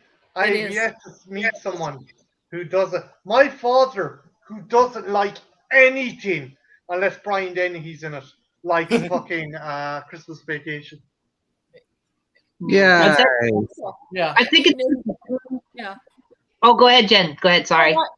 Sorry, I cut into you, Ethel. I just was going to say, I think it's a very universal thing because, we want, especially, you can, as a kid, you can kind of see the magic of Christmas, at least the little kids, Eddie's kids, Yeah, I was going to say, it's one of those movies where no matter what point you watch it, there's new levels to it that you appreciate. As a kid, you appreciate, like, the goofy shit with, like, Cousin Eddie and stuff. As an adult, you really appreciate those scenes of Clark. Because you do. Most parents, we want to give our families the nicest Christmas and stuff, and it never comes out that way. Yeah. I think everyone can identify with Clark at some point because we've all had that day where it's just no matter what happens, something bad happens. And it could be the most far-fetched, ridiculous, like, okay, you've stapled your shirt to the side of the house. Oh, now you're falling backwards on the ladder.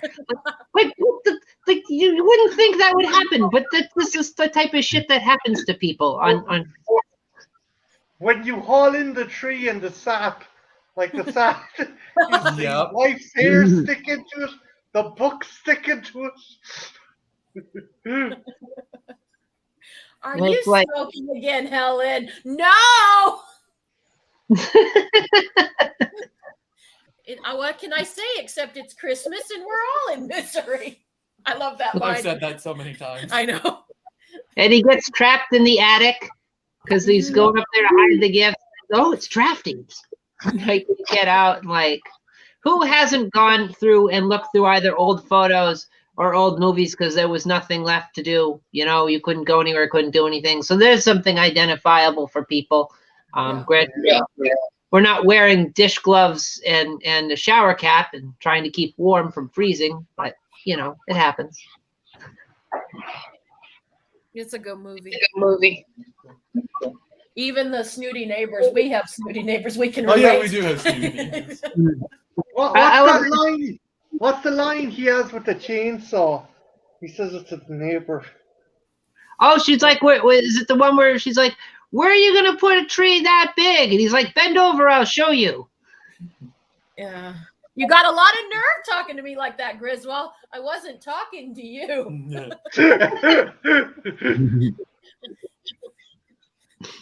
It's great. Very, very good.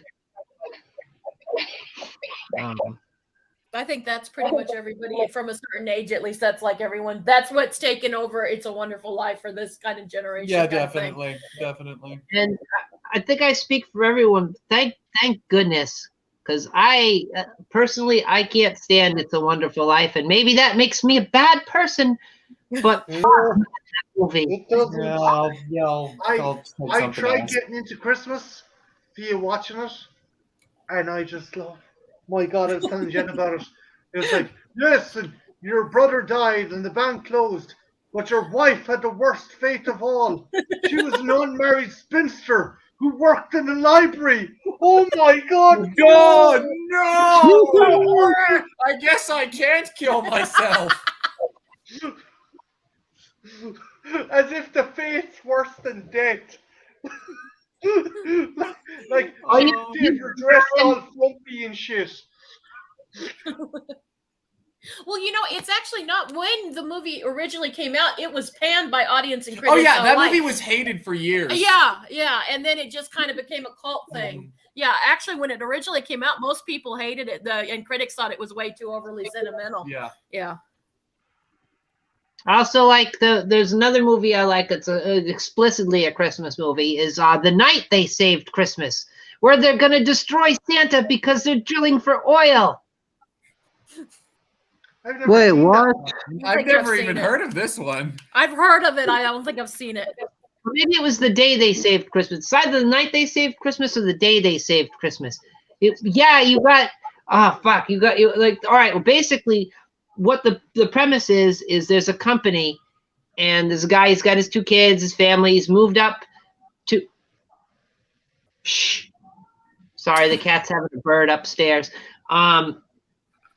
There's a guy. He's got a family. He's moved out on site to the apparently Antarctica or the North Pole or somewhere like that. He drives around in a snowcat, and they're dynamiting and drilling for oil. And apparently, unbeknownst to them, they're doing it right by where Santa Claus lives, and they're going to destroy Santa Claus's workshop and all the elves. And Santa Claus has got to stop him and convince him that what he's doing is wrong. And it's a lot of fun. It's a weird movie. And like for a while there, you wonder, are they really gonna bump off Santa and all those elves in a big earthquake? I can't believe. Am I the only one who's seen this film? I knew I've it heard of it, but I've never seen it. It sounds amazing. Dudley Moore's Santa. Was it the Santa Claus? The Santa Claus? Yeah, Which Dudley one? Moore did it like. Oh, God, in the 80s. Santa Claus the movie with Yes! John. Oh, Dudley God. Moore. Okay, Santa Claus 84. Okay. Yeah. Yeah. I guess we're all kind of 80s. Well, not you, but Yeah. most of you. I and only, Trenchy I are, only but- know about that movie because of Infamy. But it was like a big thing in the 80s if you were a kid growing up in the 80s. But That was there was a whole marketing thing with McDonald's, and you got a poster, but the thing was the poster was usually like the sheet left under your fucking Happy Meal, so it was either greasy or covered in Coke. They were giving out books too.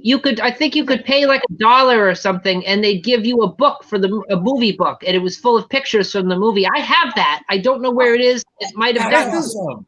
Until here I remember at one point I used to love go thrifting, and there wasn't one fucking thrift store in town that didn't have one of those fucking Santa Claus annuals with like fucking Dudley Moore and fucking the real Lebowski Santa and fucking Burgess Meredith and like just fucking profiles on the characters.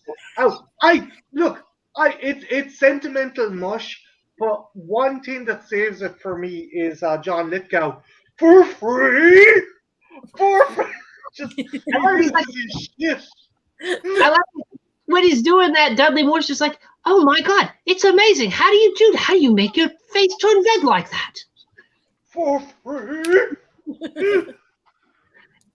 It's great, and you've got the candy canes that make the kids fly, and you've got Patch Dudley Moore creating that super elf car thing to deliver the candy canes and lollipops, and like he doesn't know that they're explosive, and like you've got the homeless kid who has the friendship with John Lithgow's granddaughter, and it's great. It's a fun And movie. I love the fact that they explain how the reindeer can fly. It's the magic reindeer dust. I think they just took that from fucking Peter Pan. No, I think the magic reindeer dust is what the writers were using. Oh, and if you notice, if you look at Santa's sleigh in the movie, he's got a red lantern on one side and a green lantern on the other side, just like an airplane has a red light here and a green light there. I always like that little detail. It's like, well, of course he's got to be FAA compliant. Of course. Obviously.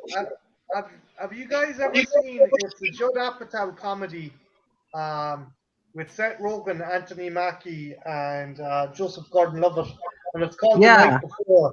And it's about these friends that always meet up on Christmas, and they're finally kind of drifting apart, and they want to have one big blowout night together.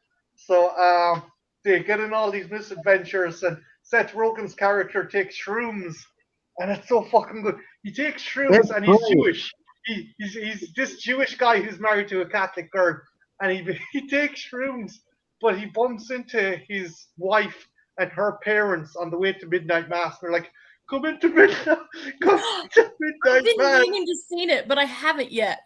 They come into midnight mass, and so he's good. there, and he starts tripping out because Jesus is on the cross, and like he starts thinking, "You killed me, you fucking Jew! You killed me!" He's like fucking shitting himself, and there's a baby behind him. He's like, "Stop fucking looking at me, baby! I didn't kill no one." It's just so fucking funny. Another good Christmas comedy related to the whole the drugs in a way, in a big way, and of course science fiction element to this because it's got a waffle making robot. You got a Harold and Kumar Christmas. Have you guys seen this? I haven't yet. I know of it, but I haven't seen it. Oh, Waffle Bar is one of the best things ever. Yes. Okay. I love that. Waffle Bot and Kumar friends. He's like, you know it, Waffle Bot. It's great. And of course, you've got Neil Patrick Harris. Friggin' the funniest thing ever. Because, of course, this was after it was really widely known that Neil Patrick Harris is gay in real life. And he shows up as himself in the movie just like he did in the last two Harold and Kumar movies. And they're like, dude, what's the deal with you being gay? So he's like, oh, I just do that to get chicks. And then he's got like this woman in his dressing room, and he's pretending to be gay, and he's like getting her to take off off her top and stuff. And all of a sudden, he starts trying to mac on her and stuff. And she's like, "What the hell? I thought you were gay." Awesome. It's really funny. That's actually kind of brilliant. We're probably this is probably going to be a big deviation, but fuck it. We've kind of gone a bit closer to the Home Alone. What's your thoughts on Home Alone? The original Home Alone. Okay, I love it. Oh, we're talking about Home Alone? Uh-huh. It's overrated. I like part 2 better. Essence, do you want to save it for the Christmas special one, or do you want to talk about it here? Well, I don't see why we couldn't talk about it here. Because what was the next thing I'm doing? Fuck, I don't have my notes. I think it's Christmas specials. Yeah, Christmas specials though, because this is a Christmas movie. Okay. I feel like we're safe. Plus, we can always rehash things. Mm-hmm. So, do you think Kevin McAllister is a sociopath? Yes. How many times did those guys die? How many times did Harry and Marv die? A lot. In that movie? Often. I am totally one of those people that buys into the fan theory that kid grew up to become Jigsaw. I fully believe that. Yay! Head on fire. He electrocutes someone so much that they become a skeleton. If anyone's watching, or if you haven't checked out, there's a video with a trauma surgeon. Yes, that video's great. And they're like, oh my god. Oh, the night before, Brian. The night before. Marty, what do you think of it? What do you think of Home Alone? I mean, is it I like love the first one and I love the second one. I think they're fun movies. I think if you approach them more like a Tex Avery cartoon, mixed with a kind of child's kind of festive comedy, I think they work. Like, fucking Yeah. Harry and Marv, and myself and Trench. I think we're gonna have to team up when I'm gonna bring in what was it, Home Alone, or what's the new one called again? Oh, Oh, a bat. the No Place Like Home Alone, or fucking. Home something- Sweet Home Alone. Yeah, That's that's the the one. That's the one. So okay. I like the fact that we have cartoon villains. I like the fact that they're just bad guys there to rob. The new one, Trenchy, do you want to explain what the problem is with the villains in the new one? I Quote-unquote I villains. haven't seen the movie, but I know what happens. The thing is like the bad guys in this one. What happens is they're a couple and they have a family and they're in lots of debt, and what happens is this doll ends up in the kid's house, but they find out that the doll that they had was worth a lot of money. So they're like, "Oh, we can save the family and have a good Christmas." Problem is they think the little kid stole it. So they try breaking into the house to save their family's Christmas, which would be cool, but if you were rooting for them, but you're supposed to be rooting for the child who is torturing them. Really Yeah, odd. And then they all These become are friends at the end. These parents are struggling to keep their home and look after, provide for their kids, and they're the quote unquote bad guys and the kid may or may not have stolen the doll that's worth like 200 grand, and they just want to get the doll back. Yeah. That's inherently your problem because you feel sorry for these. And I've heard, I haven't seen it either, Trenchy, but I've heard even though the kid was in Jojo Rabbit and a good actor, he also he's like an obnoxious little shit in this one. Yeah, well, because you're absolutely. automatically rooting for the married couple as opposed to the little shitty kid. Because at least with the original, like, the Wet Bandits were memorable and like had some funny scenes. But at the end of the day, they were trying to murder Kevin. Yeah. So in a comical PG-13 kind of way. And that's so. why I think, Jen, because this movie came out in Disney Plus, and because Disney Plus are cotton wool fuckers, they're like, oh, we can't have a child in actual jeopardy. No. Like these are adults who just want to steal a doll. They won't want to hurt the kid. And like, yeah, kids it's stupid. Because the traps are still deadly. There are darts in the woman's face. He puts darts in her face. He almost murders the guy with giant icicles. I don't even know how he did that. Like there's a scene where he's running from icicles and they're like falling from the roof. Well, the dude is running. They've shown clips and it's like, oh, yeah, that'll kill someone. That'll kill someone. He tricks one of the adults into eating antifreeze. That'll straight up kill you. That'll like- murder you. You will die. You will go blind and then you will die. Like, no. And that's Don't I guess freeze. go ahead.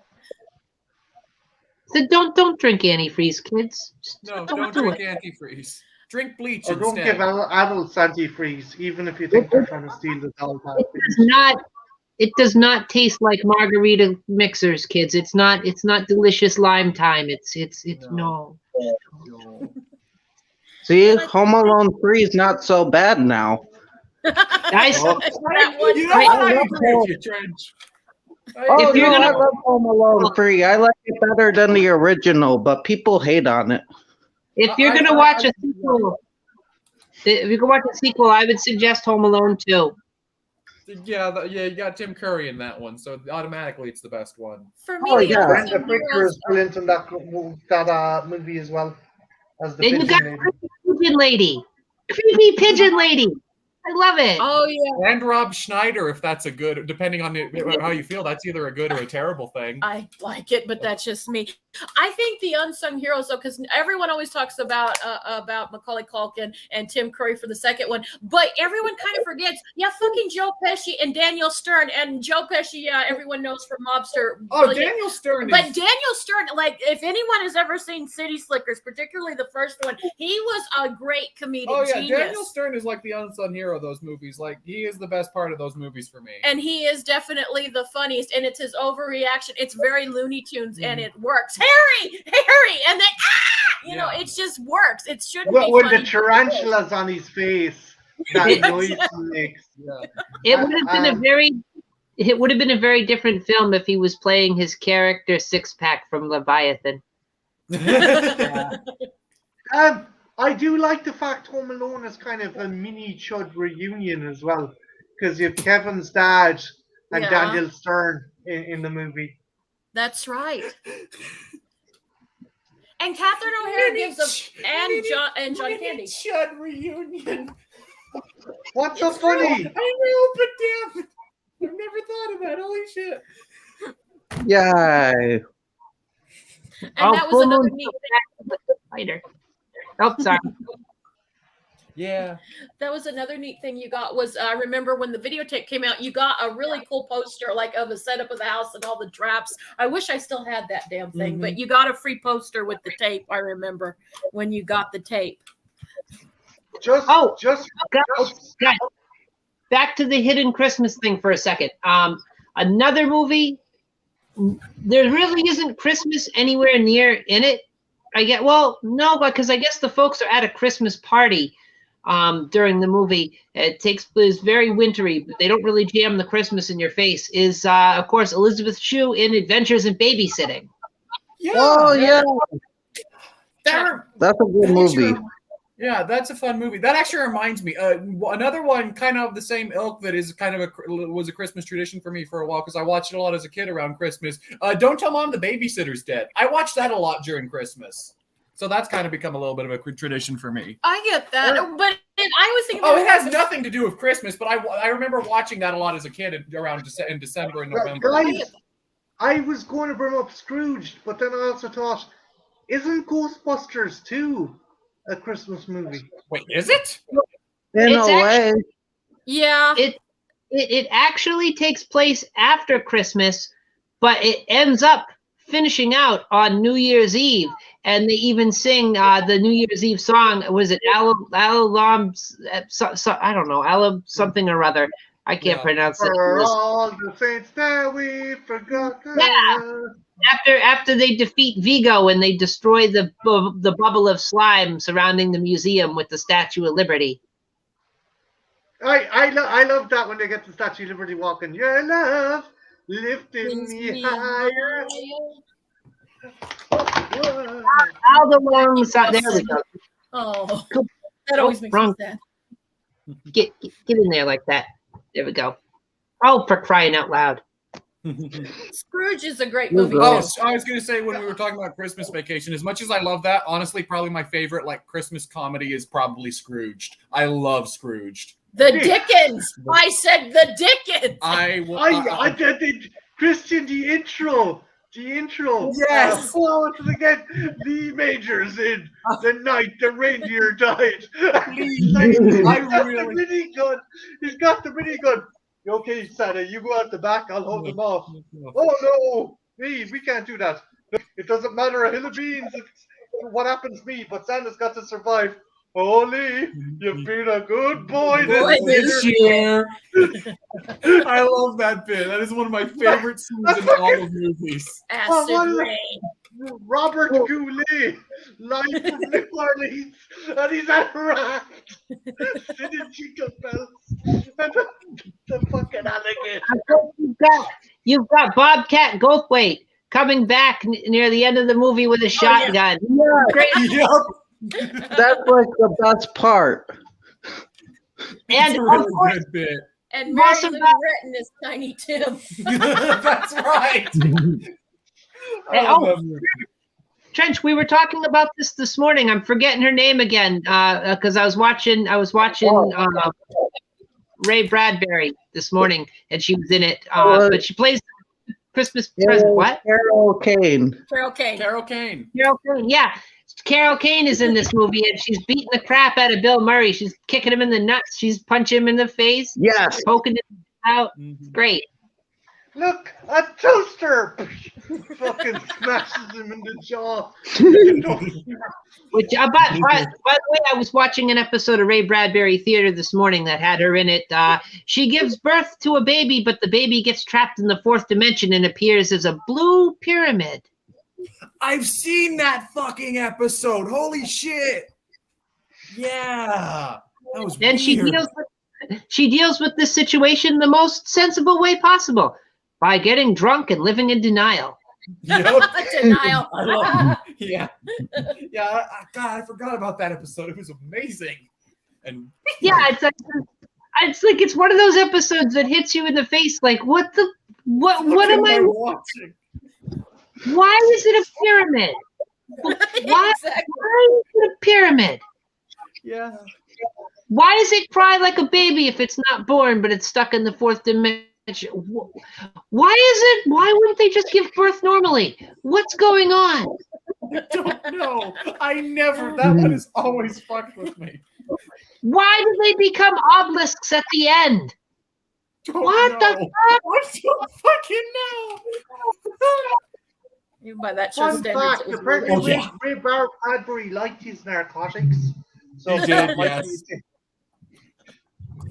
It's in here in my magician's shop that I'll never run out of ideas. Okay, Ray. Okay, Ray. Gonna just back away from the TV and gonna just reach for the remote now. See if Ethel, this is a weird question, but can you think of any Christmas themed or Christmas set video games? Oh, Christmas themed Christmas set video games. Well, of course, you've got the Home Alone, the video game. You've also Yeah. got Home Alone 2, the Tiger handheld electronic. I don't know if you guys ever played that one. No. That That's a random one to pull out. you got this fucking marvelous one. Oh With yeah, I such love that lines whole as- trilogy. There's a brilliant bit where if you get if McLean can regain his health via food as well, and it's like you get a hot dog, and he's like, "What? No turkey? It's Christmas." I like that, and like you just shoot the decorations in Dallas Airport on top of the bad guys and stuff. So yeah, I consider it a Christmas video game. Oh. And, But Brian, we're going to be discussing that next week, dude. Oh, and well, let's see, Christmas themed video games. Oh, wait, no, that's Gremlins 2, so that doesn't count as a Christmas video game because that's just in Clamp Plaza. Oh, well, you know what? It's not Christmas, but there's a lot of winter stuff in it. Metal Gear Solid. Yes. Yeah, I can see that. Oh, did anyone ever play a DOS game called Ski Free? Oh, the Yeti.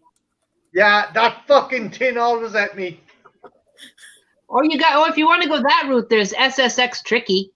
Oh, I love SSX Tricky. Holy shit.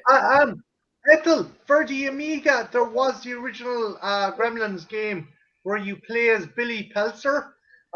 It was broken into two parts. One, it's basically like Space Invaders, where you're going back and forth outside the house, and you have to stop the gremlins falling into puddles of water.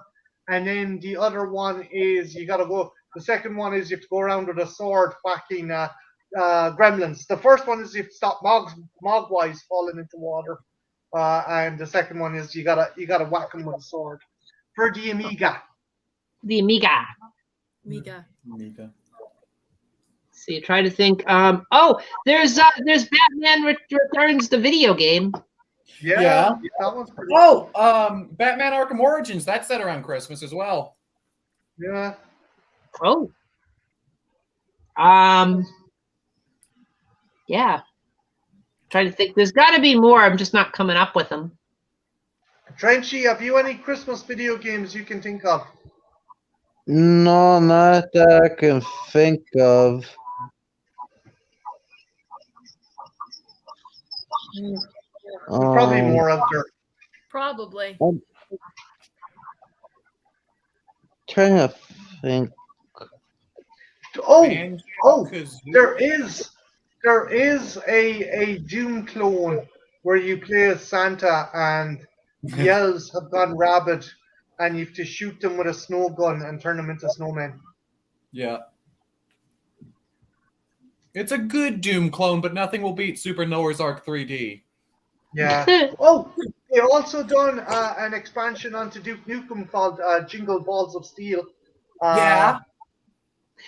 Oh, I think they did a Grinch Stole Christmas game based off that Jim Carrey movie. There is for the PlayStation. It's terrible. What's it like? Terrible. What do you do? You jump around Whoville as the Grinch and you get presents and you punch Who's. Good That is all. question, guys. Actually, because this is very kind of like there's a whole generation that's grown up with it. That movie, good or bad? I like the original one with Boris Karloff voicing the Grinch. Mm-hmm. But what's the new one like? What's the one with Jim Carrey like? I like the one with Cumberbatch as well, but It's got some good points. It's got some bad points. I didn't own it on DVD. I think it was my parents actually owned it on DVD, which I watched it a couple times because it had audio commentary, so I had to watch it twice, once without, once with. Oh boy. But it wasn't. It could have been worse. Could have been much worse. It comes off very creepy. The Who's look very creepy, and The Who's are horrifying. I hate the They're Who's. I hate them. they're very off-putting. Yeah. Oh, God. Yeah, he is. Yeah. I would recommend the Jim Carrey Grinch movie the same way I recommend the Sonic movie. Jim Carrey is great in it. Everything else about it's not that good, though. Oh, I like the Sonic movie.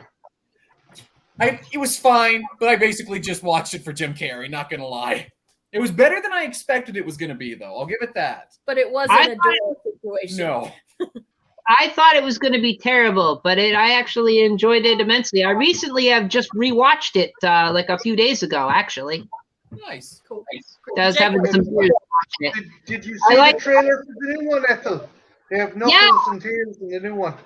Oh, Yeah, I like that. They're going to have Knuckles be a bad guy like he was in the video game. Yeah. Oh, yeah, he was a bad guy. Voiced by Idris Elba for some reason. Okay. Because Good it's actor. awesome. Yeah. But yeah, no, I liked it. Of course.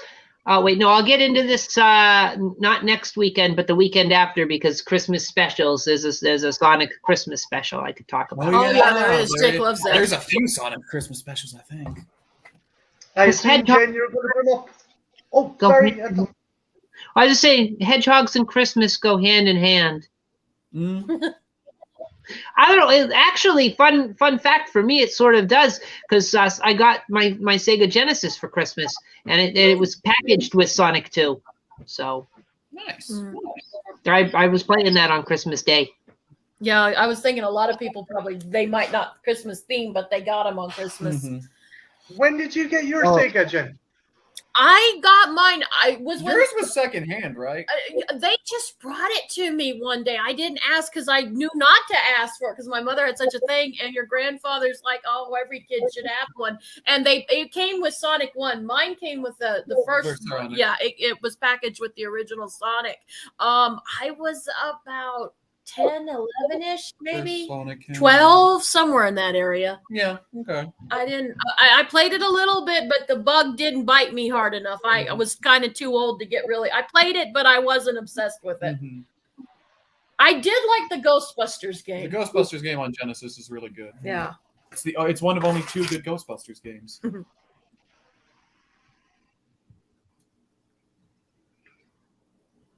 Taylor Momsen. That's the name of the musician and actress. I actually she's in know Gossip Girl as well, Oh I yeah, think. Pretty Reckless. Yeah. Yeah. She was a good little Yeah. actress too. Yeah. She's a better Jen- musician. Jenny, you going to bring up the Garfield Christmas special because you and Jake love that.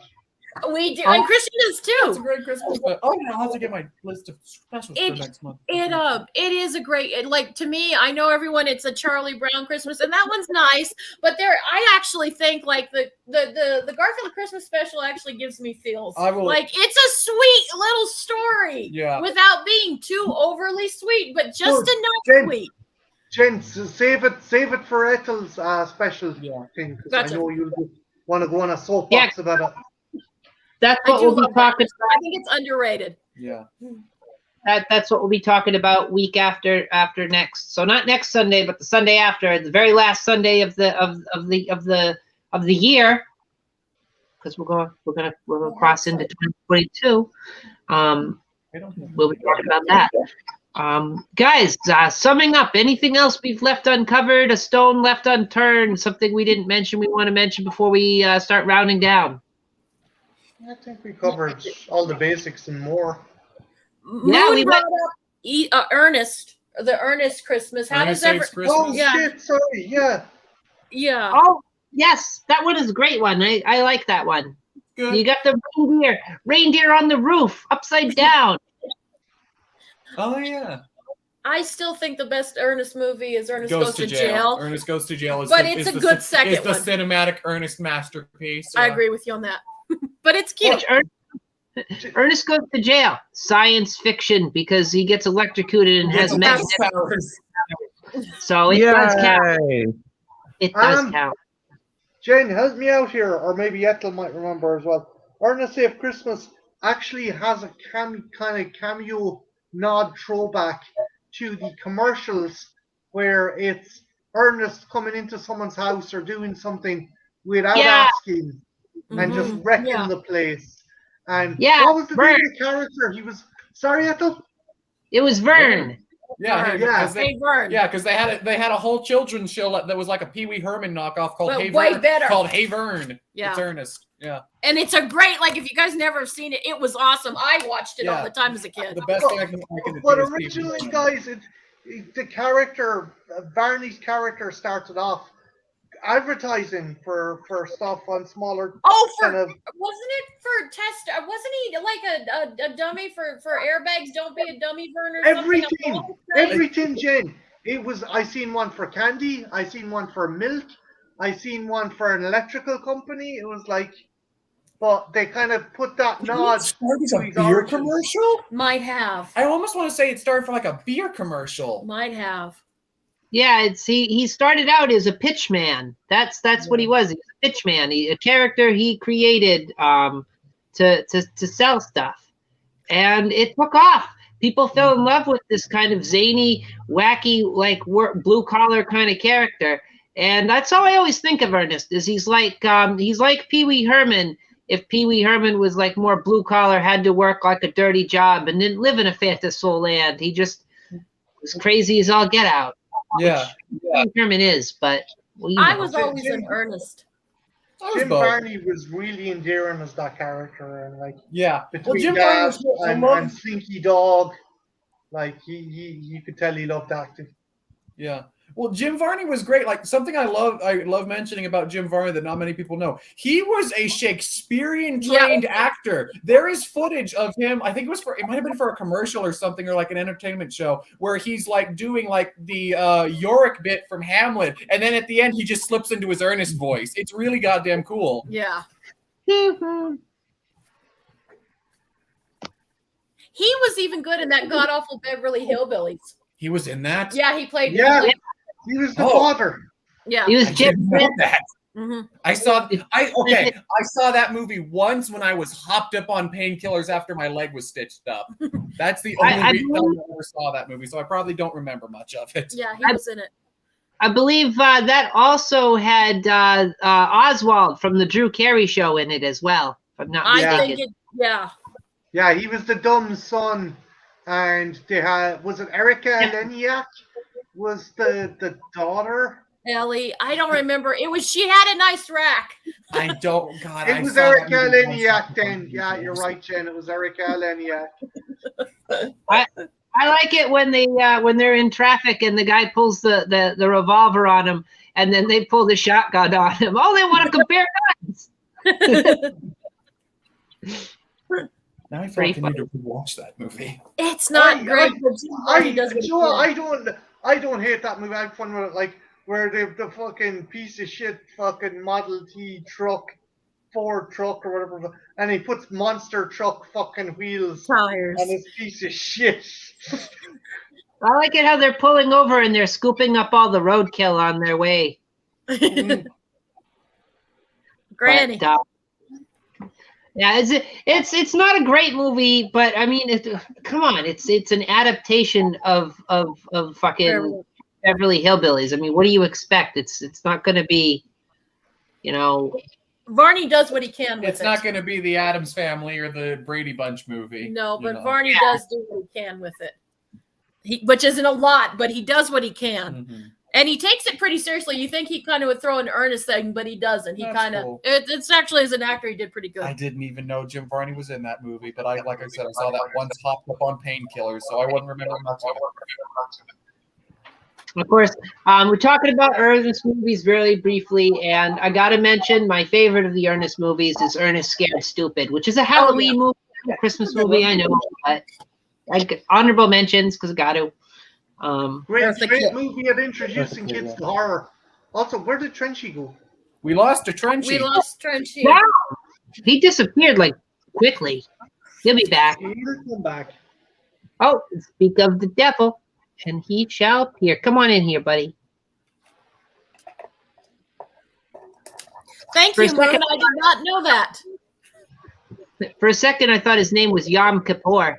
No, it's Yippee Ki-Yay. Oh God, I can't unsee it now. Yeah. Yom Kippur, Mr. Falcon. Yom Kippur.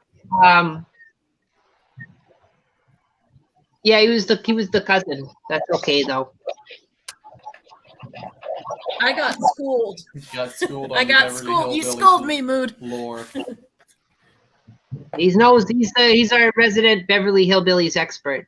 Because every show has to have one. True. Mine would be Mr. Ed. Yeah, you'd be the Mr. Ed expert.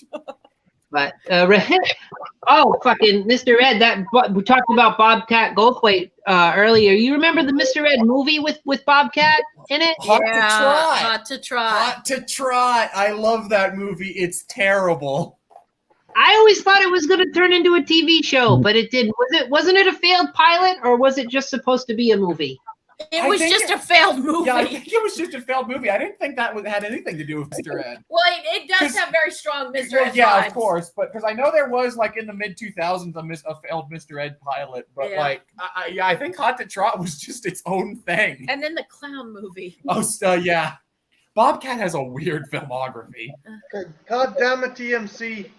Jim's gonna see that now and want to fucking pirate. Oh yeah, we'll have to do. Maybe we'll do something for Trash Fire Cinema. I'll bring up a few Christmas porn themes. I'll get a list for you. I'll give people recommendations for good holiday there porn. you go for Christmas specials. Yeah. Technically, they're special.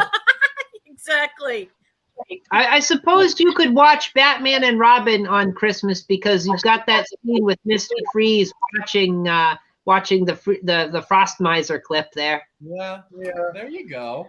DMC, there's actually, if you're seriously asking me this, I don't think he is. There's actually some really good, like, the Christmas Carol versions of porn.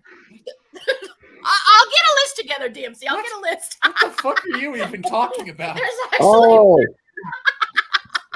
I'm so if we're talking regular Christmas movies, we cannot bring up Jingle All the Way. Yes. Yes. There's another porn for that too. The best Christmas Oh movie no. But everything jingles in that movie. Frenchy. Everything. Trenchy, put that cookie down. No. Put that cookie down. I love that. He's like, He's in the shower. I can go check if you really want me to. No. these are good He's like, no, put the cookie down. No, it's great. Phil Hartman is also underrated in that. He is great in that movie. My favorite bit from Jingle All the Way, it's the most out of nowhere bit, is when Sinbad's is threatening people with a package he just pulls out and says it's a bomb. And then it turns out to be a he's bomb. walking away from the building and it explodes. It's like, man, there's some sick people in this world. I love that bit. That entire building of people are just fucking dead. Holy shit. Again, it teaches us a very important lesson that Booster sucks. Fuck Booster. Nobody likes you, Booster. I like Booster. I also kind of like Booster because he sucks. He's pink and wears underwear. Only. Oh, that's weird. But he's pink. It's always fun. I like that. I like the teaser trailer for that movie. It's Arnie walking into kind of a boiler room under a silhouetted light. He's taking on armed terrorists, mad dictators, alien hunters, killer robots. But now Schwarzenegger must face his greatest challenge yet, Christmas Eve. And it's like, oh yeah. I like how you've got the big Santa fight scene, and if you get the extended version of the film, you get a longer Santa fight scene, which is great. Yeah. What about Bad Santa? Doesn't some people really Man, love Bad Santa's one of those movies I liked, and then I revisited it recently. I was like, wow, this does not hold up at all. I remember some people really loved it for a while. It can be very problematic. Bad Santa 2 is pretty funny as well. Like this. I like it because I'm guilty of sounding like Thurman Merman. I'm always off to go make some sandwiches. Hey, John. Hey, John. Hey, John. It's always good to see John in the thing. DMC's got me motivated. I'm going to get a top 10 list of best Christmas porn. To Pornhub. To Pornhub and to Xhamster and to the porn guy. There's a lot of sites. Jen, we're not going to be doing this on our fucking Trash Fire Cinema, right? Well, people asked for it, Marty. Your adoring audience is asking. Well, guess what? It isn't. We done one porn already this year, so sorry. But It's just a list, though, it's Marty. basically the new year, though. I've got to find my movie for this year. Strokey man. That's on y'all's time. You, Mitchell. Me? Both of you. Oh, okay. Later, Campbell. Bye, Campbell. See, Campbell really wants the porn list, Marty. I mean, how can we let down our New Zealand friend? He really wants the porn list. He said he was kidding. She didn't see that. I don't see that part. I'm going to do a porn list. If we'll do it on our channel, if Marty's going to be a Grinch about it. Well, I mean, if you're gonna jingle your balls, you're gonna need a list of good films to do it by. Thank you, Ethel.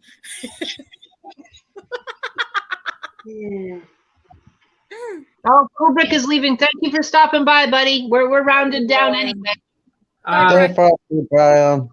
Because we have just hit the 2 hour, 11-minute mark, so I am actually going to round things down and save a couple hours just in case my thing doesn't reload. But, oh, shit. I got to put this up on the screen. Always got to do this. Yeah. Live long and prosper. I can't do it. I need fishing line. I need fishing line. Marty, it's because you didn't practice on the school bus every morning like a normal kid. Exactly. All right, maybe not normal. I don't know if that was normal behavior. I did get a lot of strange looks. But anyway, winding down, we've covered a lot of things about Die Hard. We've covered a lot of things about hidden Christmas movies. And I didn't even expect to get into it, but we covered actual Christmas movies and tend to be Christmas, which we're entitled to do that. It's the holiday season. It's a festive. The thumbnail's got a Christmas sweater on, for crying out loud. It's allowed. Nothing. I will do as I normally do. I'm going to go around, starting from the person to my right, and keep going. Marty, what's coming down the line, buddy? What's the good word? What's hippity hopping down the bunny trail, the reindeer path? This Friday coming, before you go live, actually a couple hours before you go live, I'm going to be releasing the VHS Memories, the Ode to the Video Store documentary that has contributions from a wide array of fantastic people, including our gorgeous host and my absolutely radiant and gorgeous girlfriend. So yeah, it's going to be awesome. Hopefully I'll have it cobbled together and ready. I'm nearly 100% sure I will. So watch that space. Then myself and Jen will be doing a double bill of Trashfire Cinema on Saturday night, and I will also be hosting the next Sunday, where we'll be discussing Festive Frights, the best Christmas horrors out there. So tune in for that. Yeah, it's gonna be great. I look forward to it. Trenchy, what's going on in Middle Earth, buddy? No. Won't be long for this world, so. On Tuesday, it will finally be over because me and Junebug, well, it won't be over to probably Wednesday, but me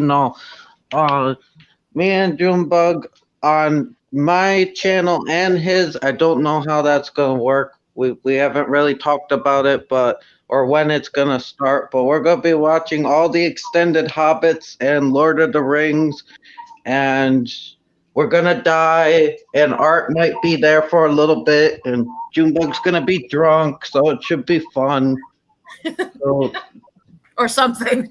It's been very good knowing you, friend. You will believe that a brass bulldog with graphically depicted genitalia can piss water out its ass.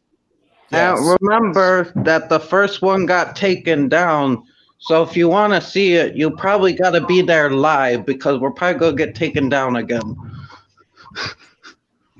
Godspeed, Trenchy. I salute you. God wants no part of that, Jen. God wants no fucking part of that. Sauron be with you. An endeavor worthy of Bilbo himself. Then, Christian, guys, the reviews, they come from the grave. What do we have to expect? Well, let's see. Well, actually, tomorrow night, we, myself and Christian and Marty will be on my channel because God help us all, Jen's hosting the next horror hangouts, and we're going to be talking about the best of the best and the worst of the worst in this year in horror. We're also going to be talking about what we're looking forward to for the new year coming up in 2022, and we're going to be talking about the Killer Santas. Yeah. So and probably there'll be some other fun little things thrown in as well. There's some great people. The horror miser Monty G is also going to be on it, and so is Sean Patrick Erskine of The Horror Corner. And yeah, it's going to be a lot of fun. So, and God help you all, I'm running the show, so there'll probably be some porn in there somewhere. I'm running it. Woohoo! Somewhere there will be porn. Yeah, there will be porn. Also, today actually, we officially started 12 Days of Holiday Horror, where we review a different Christmas or holiday themed horror movie leading up until Christmas Day. We got a mixed bag for you people. We just put up a review for the Advent Calendar, the recent French Shudder exclusive, and tomorrow will be a review of The Ginger Dead Man 2, Passion of the Crust, that holiday classic. She might try to hang herself. Or something like that. Stay tuned to see if I make it, guys. Stay tuned. And there'll be some other interesting movies we're throwing in. And like Marty said, we will be Trashfire Cinema will be returning, and Marty and I will be talking about trying to hurt each other because that's what you do around the holidays. That's what you do when you truly love someone. True. That's what when Forner asks you love is, that's what you do. Pain. Jen, what percentages of it is actual love, or the fact you want to plow me like a Russian peasant during a famine? Which? Well, to me, it's the same thing. Love and plow are kind of. Mr. Plow, Mr. Plow. All right. And of course, winding down because we've run out of panel people. We're back to me. And what's going on with me? A lot of people ask that. What the hell's going on with you, girl? What's your problem, bitch? Yeah, same. Because it's December, we've got watch along all December long, and that means that this Friday we've got another movie. We've got the Mexican kids classic Santa Claus, aka Santa Claus versus the Devil. Yes. Yes. You've Be seen a, him taking on Martians. Huh? We've seen him taking on Martians. Now we're going to see him take on the Dark Lord. Yeah. Yes. Ave Satanis. He's gonna go on one-on-one with Pitch, Devil's favorite devil, and we'll see what happens on Christmas. Will Lupita's soul be saved? What will become of the rich boy who loves his parents? We'll find out. And beyond that, I'm going to be on Full Moon's channel. See, this time I won't forget. There's going to be game night. I will probably be joined by some people. I may be joined by my good friend Trenchy on there. I don't know. I don't know who's coming. I don't know who's going to be there, but someone's going to be there. He's alive. Probably be joined by Tristan of Collector Man fame. We'll be playing things like Quick Lash and other such games. It's up to Full Moon what we play because it's his channel, it's his baby, and we're gonna rock it. And Very cool. And I'll be joining Marty on the Sunday show. We'll be doing that. Festive Frights should be great. So that's what's going on in the immediate future. I'm not going to talk about the next week after that. I'll save that for Sunday. But check it out, guys. It'll be happening. Of course, I was joined here by my good friend Marty, a Trash Picture Show. My other good friend Trenchy of the Soulless Trench Coat. My two good pals, fucking Jen and Christian. Jen's Reviews from the Grave. Fucking great content. All these people, you gotta check out their stuff. Check it out. Dare to watch Junebug's channel with Trenchy on Tuesday. See if he survives. See which one will eat the blue cheese Oreos. We don't know. I want to thank everybody who was in the chat. We're waiting for Sasha to do that. Okay, you go wait for Sasha. Wait for Sasha. And of course, Sasha, one of the fine people in the chat. Also, we had Full Moon in the chat. We had Cooper Clever, Brian in the chat. We had DMC Campbell in the chat. We had Pornbot, the return of Pornbot. Yay, Pornbot, everyone's favorite. That wacky guy. Naked, no clothes. My best friend, Pornbot. It was fucking great. I love him. That's one of my new subscribers. We also got two mystery people in. Mark showed up as well for a small while. Yes. It was really good. Mark. I would not forget Mark. Mark, we won't forget you, man. Still pulling for you, buddy. I hope we see you again someday soon. We'll have you on another watch along as soon as shake out properly for you. Jesus, if I'm forgetting anybody in the chat, I think I'm forgetting my friend John Steele, which I should never forget, John. John, I'll never forget you, buddy. You're always on deck. So yeah, thank you everybody in the chat who was talking and saying things. If I've forgotten your name, please don't feel bad about it because I forget things sometimes. That's just what happens. There's a lot to keep track of. But I appreciate you, appreciate the hell out of you. And if you were not in the chat, but you were watching anyway and you didn't say anything, I still appreciate your views. Thank you for hanging out with us, watching this show. And if you really like what I do here, and you like these kinds of panel discussions and watch-alongs and weird little videos I might do occasionally, maybe leave a thumbs up. Tell me you like it. If you hate it, leave a thumbs down. Tell me. I can handle the truth. Leave a comment. Let me know why. And if you're incredibly enthused about it and you want to know all the time, there's a great thing you can do. It doesn't cost you any money and any effort at all. You just got to press a button. Click subscribe and hit the bell for the notifications, the magical ringy dingy bell. You know, every time a bell rings, I get another subscriber. So please do it. Please do it. For the love of God, please do it. And thank you. thank you for watching, and I hope to see you guys Friday, and I hope to see you guys next Sunday. And yeah, thank you for joining me. See you later. Adios. That's Stay good on from ya. you. Goodbye, you